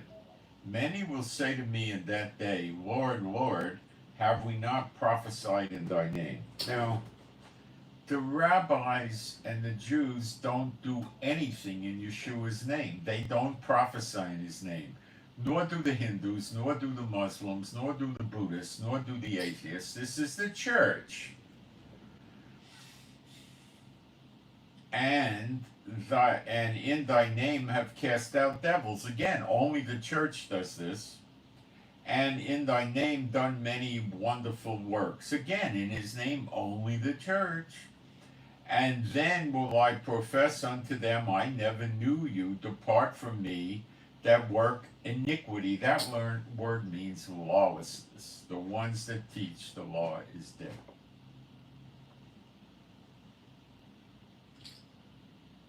That's it.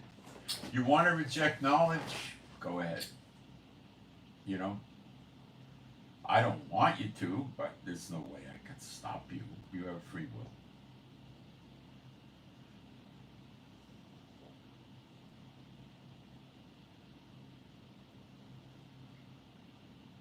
Okay, so they get the offerings in righteousness. So Elijah's not just going to teach them how to kill an animal. He's going to teach them to behave correctly. The Levites have to behave correctly. It's not just about sacrificing animals. It's about how you treat each other, the widow, the orphan, the stranger, the poor. It's all of this. Then how you treat your family and all this, your wife, your kids, your neighbors, your animals, everything.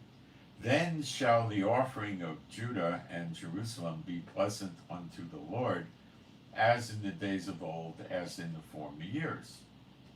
Okay?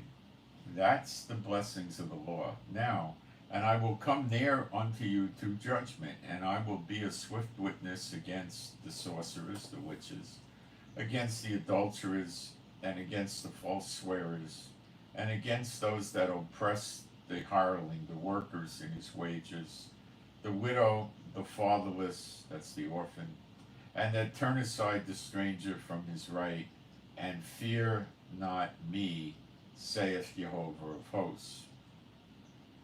Now, where do we read this again? We read this in Zechariah 13, verse 8 and 9. And it shall come to pass that in all the land, called Haaretz, land of Israel, which could be the land he gave to our fathers too, saith Jehovah, 2 parts therein shall be cut off. Well, I don't think this applies to the Arab occupied lands. It's really what we're living in now, what the Jews are living in. 2 parts, 2/3 will cut off and die, that's very clear. But the third shall be left therein. And I will bring the 3rd part through the fire, and will refine them as silver is refined, and try them as gold is tried. They shall call on my name, and I will hear them. I will say, it is my people, and they shall say, Jehovah is Elohim. Amen. Okay. That is what we were just reading in Malachi 3, with Elijah teaching the Levites how to do the sacrifices. It's, you know, you're going to see this very soon. I believe Elijah and Jehovah get rid of them. I don't think they get killed in the war. I think the attack on Israel coming, that America is going to let happen, is going to most likely decimate the American military bases, the Israeli military bases, thus create tremendous fear in the people, because their church, so to speak, to be facetious here, is the military. They're always trusting in their military. They're not trusting in God, they're trusting in the military, and that's wrong. And Jehovah's going to teach them. The rich ones, the rabbis, the government people, they're all going to be cut off. The witches, the adult, all the rotten ones are going to go. The ones serving the unclean spirits are to expect.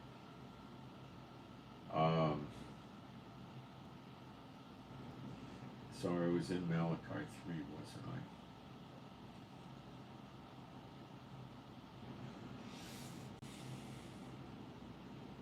Malachi 3:6. For I am Jehovah, I change not, therefore you sons of Jacob are not consumed.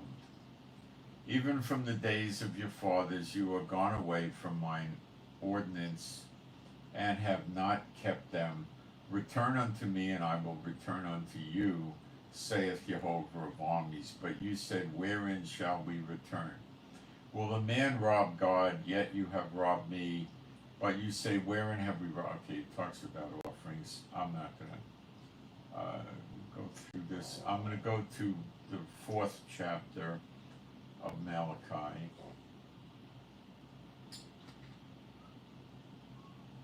For behold, the day cometh that shall burn as an oven. The day. The two witnesses burning them up, remember?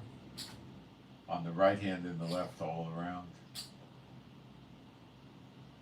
The two witnesses are not going to be burning Iran up, because the enemies of Iran attack it and bust it up so bad that people run out and get scattered to all the nations. So they don't burn the place up. And that can include Iraq and Syria as well. But some of them, I believe, will get burned up if they're surrounding Judah and Jerusalem. And all that do wickedly shall be stubble. And the day, again, the day, that day, shall burn them up, saith Jehovah of hosts, that it shall leave them neither root nor branch.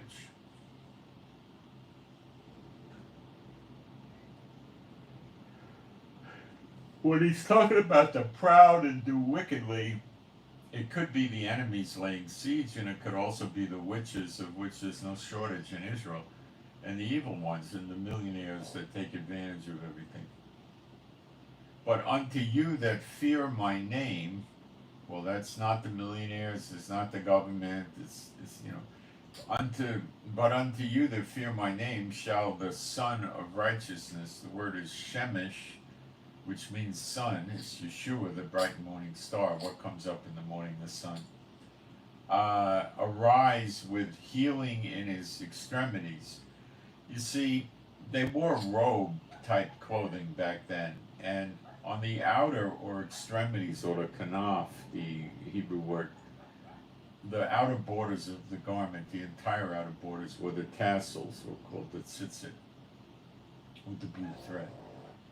And the woman with the issue of blood grabbed his tassel and got healed, and that was for one reason, probably other reasons too, to let the people who back then did read the Old Testament, they had no New Testament, knew that Yeshua was this one. Okay? Shall the Son of Righteousness arise with healing in his wings? So she grabbed the outer garment, and got healed, the outer border of the garment with the tassels on.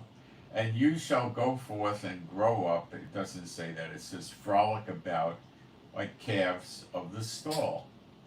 You're going to be young again, jumping around like calves of the stall. This is when they see Yeshua and have everlasting life. You can reject the word of God or take it. But remember, you're rejecting me, and I'm reading you the scriptures, so you're minimally rejecting me and the scriptures. And if you reject knowledge, he'll reject you. Be careful. You're at the end of the line here. And you shall tread down the wicked, for they shall be ashes under the soles of your feet in the day that I shall do this, saith Jehovah of armies. So they get burned up and their ashes are there. And people walk on the ashes, which makes me think, since there is no invasion, this is the rich people, the Satan bots, the rabbis, all these in Israel. Now, when you burn them and they're just ashes, it does not defile the land. If you had the bodies laying there and all that with the blood and the bones, that would defile the land. That would have to be buried. But the ashes, they just blow away like the chaff. The wheat gets gathered into the barn. The bad ones, the chaff, are burned up and the wind blows it away, the ashes. Remember you the law of Moses, my servant. That's the same law the church says is dead and done away with, by the way. Which I commanded unto him in Horeb for all Israel. And if you're a believer in Yeshua, you have to be in Israel. He calls you his brethren. What do you think? I mean, come on.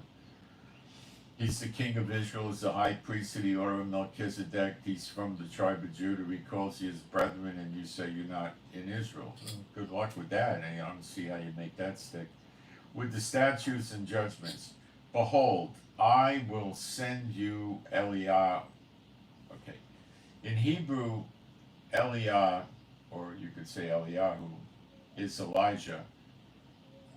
Okay? That's his name in Hebrew.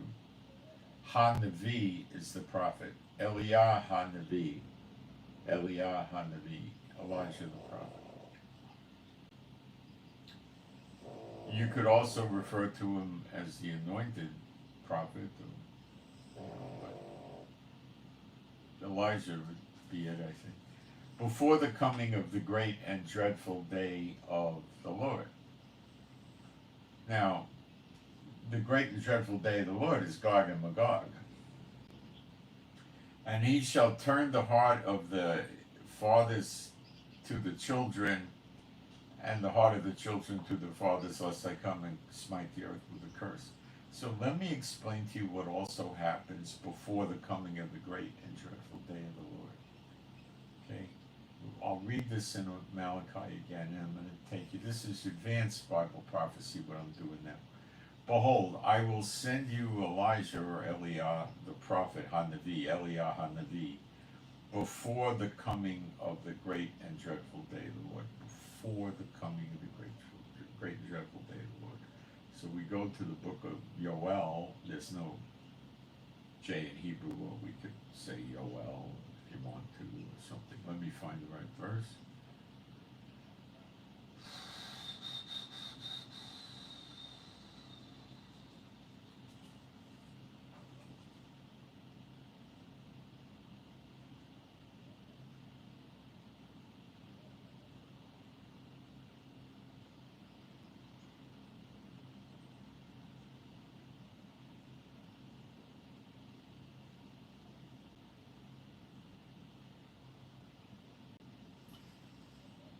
Now, pay attention. Joel 2:31. The sun shall be turned into darkness and the moon into blood. This is a one-off, one-time only blood moon. It's not amber or wheat colored. That's church liars that sell books about this. It's only one blood moon, one time only. Shall be turned into darkness, that's the sun, and the moon into blood, before the great and terrible day of Jehovah come. Okay, now we're going to go back to Malachi 4 at the end.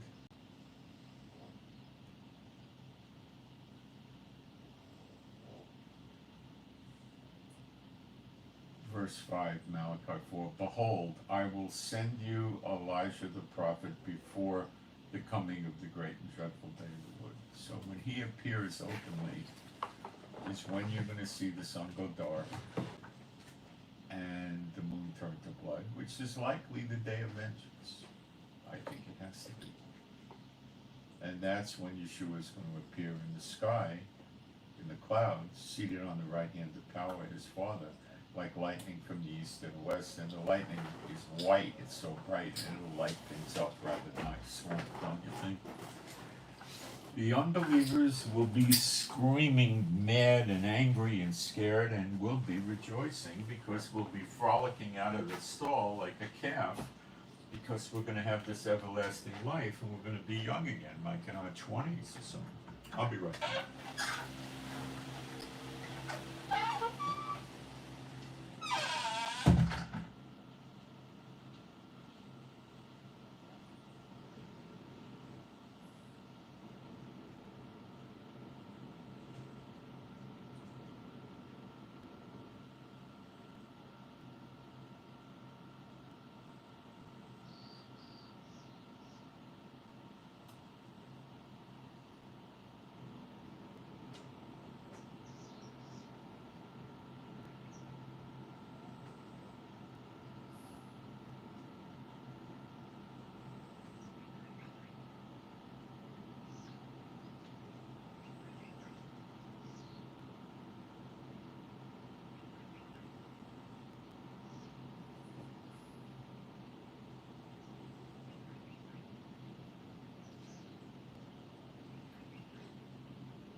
I'll take you into some prophecy deeply again.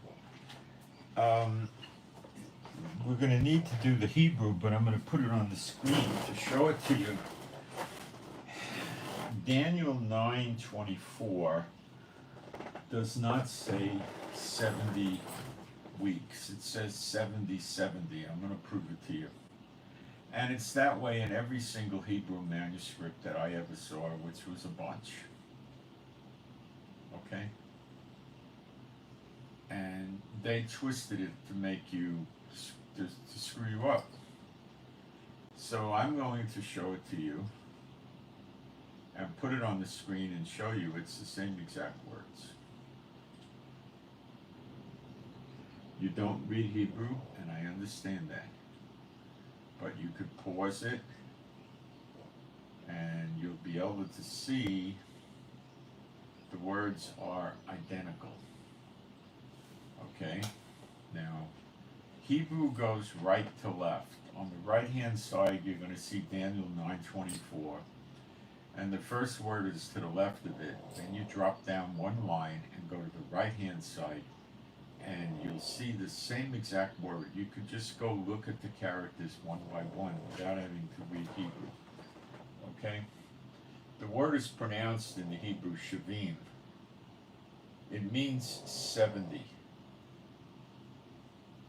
Sheva is 7, shavim is 70. Hamesh is 5, Hamashim is 50. Okay? Tesher is 9, Teshim is 90. It means 70. The first 70 was the Babylonian captivity, which was 70 years. The second 70 is going to be the same period of time, 70 years. Okay? And it'll show us when it begins here. 70 years are 70 are determined upon thy people Israel and upon thy holy city Jerusalem to finish the transgression. The finishing of the transgression closes with Gog and Magog at the end of the second 70, and I'll show you that in the book of Joel. And to make an end of sins, and to make reconciliation for lawlessness, and to bring in everlasting righteousness, and to seal up the vision and the prophecy, and to anoint the most holy. Okay? The most holy is the holiest of holies. Yeshua's name is Yeshua, which means like giver of salvation, something like that. It doesn't translate to English that well. Ha means the, Mashiach means anointed. The word Mashiach is used 104 times in the Old Testament, generally used to just mean the anointed. Applied to people other than Yeshua.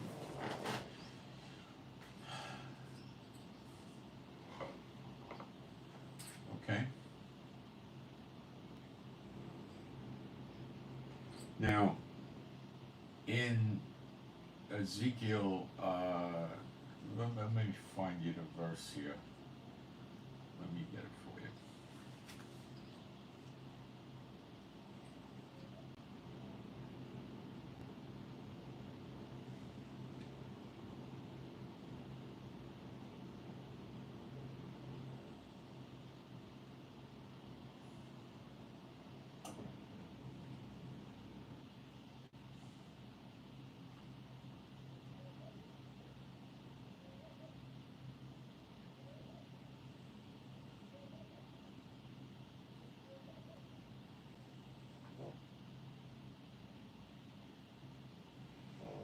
Get the right verses for this.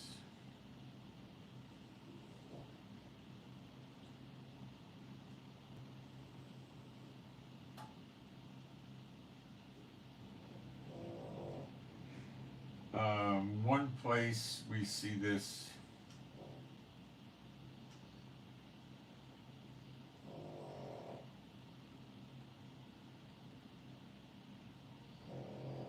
well, I'm just going to go with the book of Joel. It's in Joel 2:30. Wait a minute, I got the wrong one here. Hold on.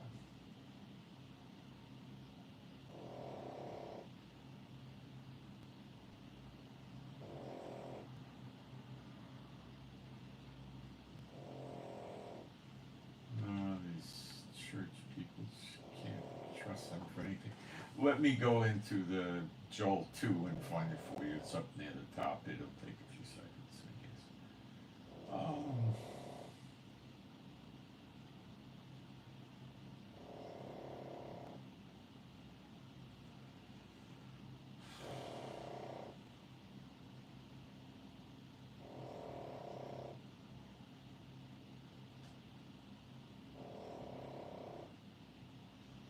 It's in Joel 2:10. The earth shall quake before them, the heavens shall tremble, the sun and the moon shall be dark, and the stars shall withdraw their shining.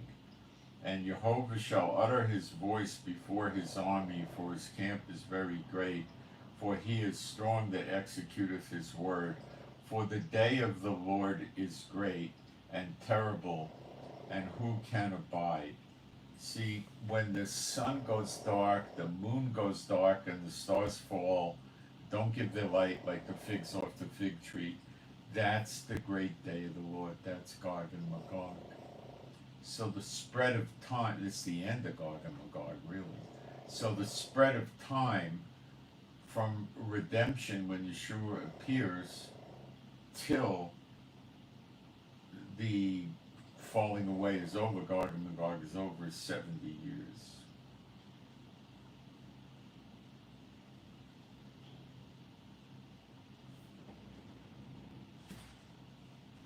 Okay? And they don't teach you that. Why? They don't want to. It's so hard to put together, they don't know it.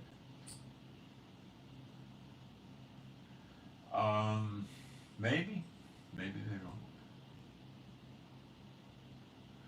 Let's give you a crash course in the two witnesses, okay? Who they are.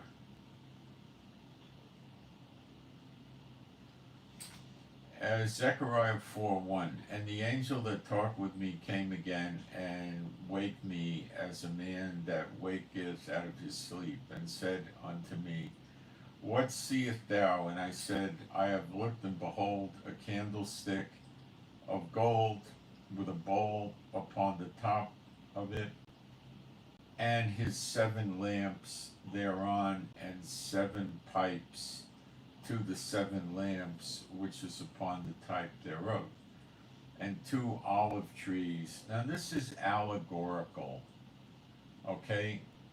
Nobody, the two witnesses are not going to walk around like an olive tree in a horror movie, you know, okay. And 2 olive trees by it, one upon the right side of the bowl, and the other upon the left side of the bowl.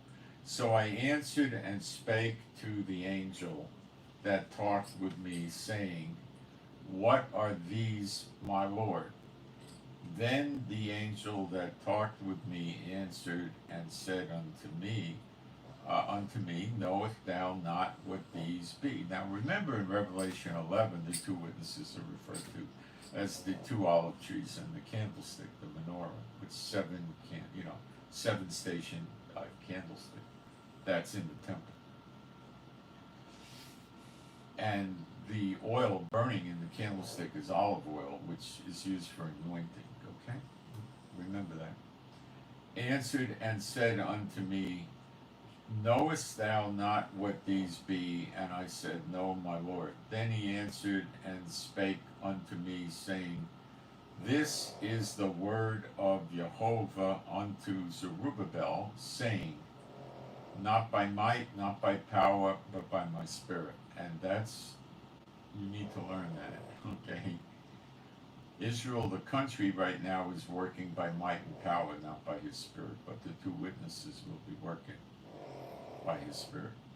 Who art thou, O great mountain, before Zerubbabel? Thou shalt become a plain, and he shall bring forth the headstone. Whereas with shouting, crying, grace, grace unto it. Zerubbabel built the temple which came after Solomon's temple, which came after the Babylonian captivity. And this is written about 17 years or 18 years or something like that, approximately, after they came back from Babylon. And he had trouble building the temple, and there was a 14-year interruption of it. And here in this chapter, God is speaking prophecy to him. Zerubbabel and Zechariah were contemporaries, alive at the same time. Moreover, the word of Jehovah came unto me, saying, the hands of Zerubbabel have laid the foundation of this house. His hands shall also finish it, and thou shalt know that Jehovah of hosts hath sent me unto you. So when that happens, he's sending a message to Zerubbabel that he'll know that Zechariah was actually sent to him.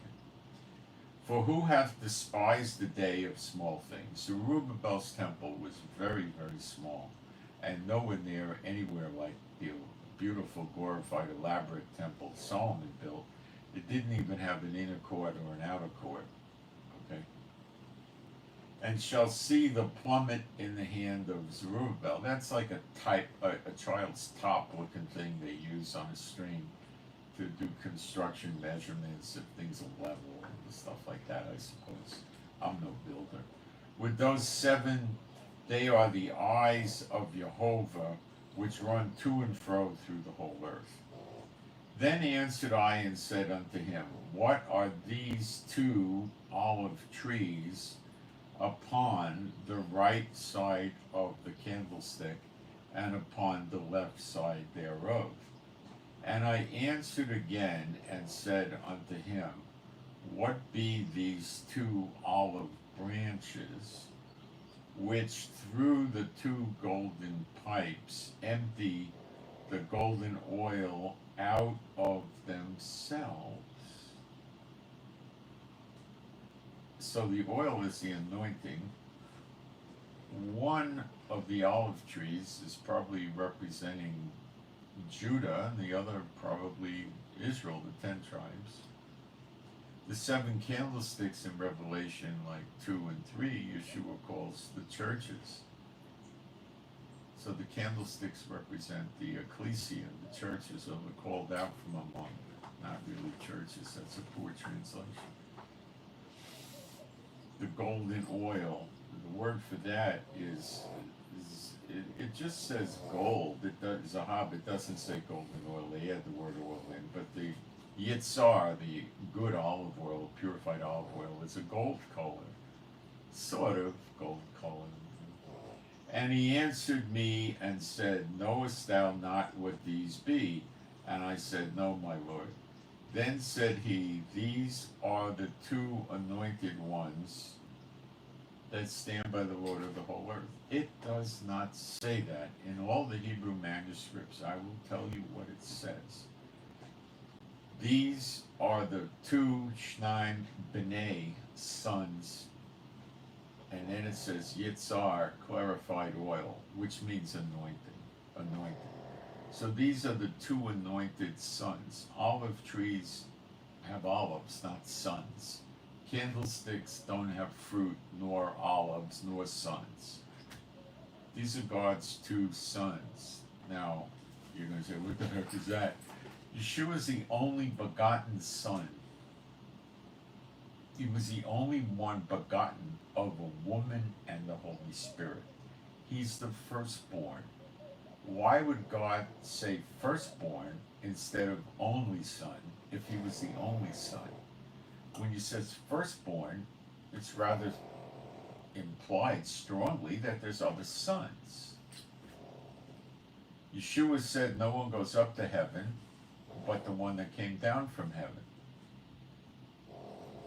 Do the two witnesses go up to heaven in exactly the same fashion as Yeshua, or quite close in timing? Well, they rise from the dead in front of everybody. Jehovah calls them up to heaven, says, come up hither. And then they go up to heaven on a cloud, just the same way Yeshua went up on a cloud. So they came down from heaven.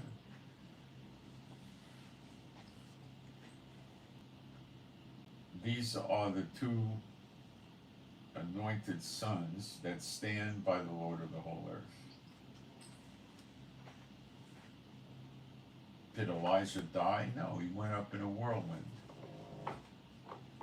Did Apostle John die? No. Yeshua said there'd be someone standing here today that shall not taste of death until they see the kingdom of God. That was him. Apostle John. It doesn't say some, it's someone with the strong implication, and it means a person, a single, not a group. He also was told he must prophesy again in, different places, and that never happened. Those are your two witnesses. They haven't died yet.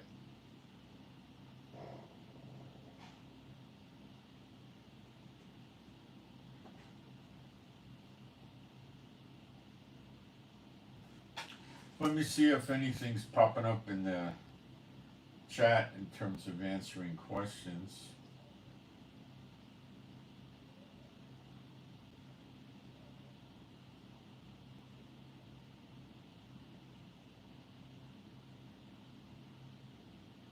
Knowledge is increased, knowledge of the scriptures.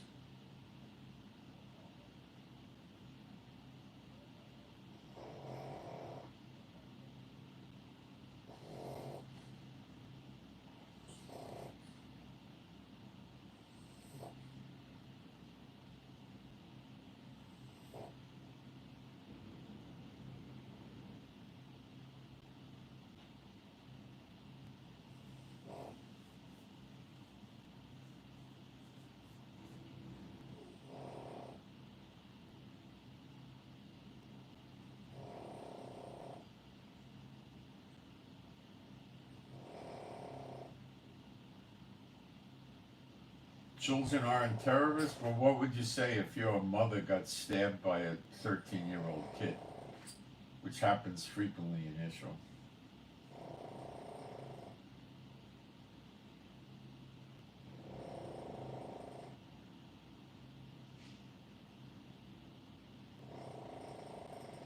People can wonder all they want.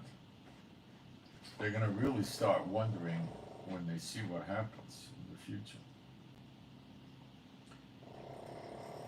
So you'll be coming out of the nations, coming out of America, the daughter of Babylon, and going to the wilderness when you pass under the rod and enter the bond of the covenant. You should read Ezekiel chapter 20, starting in verse 33. Read Jeremiah, I think it's either 16 or 17, and Jeremiah 23, and you'll learn about the second Exodus, the next Exodus, which is going to be so great they're not going to talk about Moses' deliverance anymore. That's what it says in the scriptures. So, as you can probably detect in my voice, I'm running out of steam. I'm not a young guy yet. Another few hours or days I probably will be, but not yet. And I'll close. Now, I do intend to broadcast live streams when the eggs start hitting the fan, so if that interests you, remember I'm in Israel, you'll get it straight. Subscribe and click the notification bell. I'd appreciate it if you hit the thumbs up button. The offering information's in the chat and the description box. And please pray for me and my wife Rivka for our peace, safety, protection, joy, healing. Pray for our finances and pray for our animals and pets that are all rescues. All of them. And pray for better videos. Pray for the peace of Jerusalem. Now, the Houthis, when it gets hot, can possibly cut the internet cables or blow them up. They may not bother. They may have better things to do, like trying to stay alive, but they might do it. So, if things go out in Israel, then all I can tell you is you won't see me for a while, and then you'll see me again. Believe me, I won't be hard to find in Israel. And I send my Shabbat Shalom to all those who love Yeshua HaMashiach. And rejoice. And remember, lift up your head, your redemption draweth nigh. Someone said, well, what about if I'm sleeping when Yeshua appears? Look, he's going to take care of his children. Be like a little child to enter the kingdom of God, and just let your Father take care of it. Yeshua is perfect. Jehovah is perfect. Odds are that, like lightning in the sky, is going to be so bright it'll probably jolt you up. Also, lightning makes a lot of noise, doesn't it? So, don't worry about it. Okay? He's perfect, and you should be like a little child just trusting in your Father, and your Father will take care of it. Okay? Don't worry. That's the key. Just rest in Him, like a little kid with his dad. All right. That's it, kids. So I send my Shabbat Shalom to all those who love Yeshua HaMashiach, and I'm out.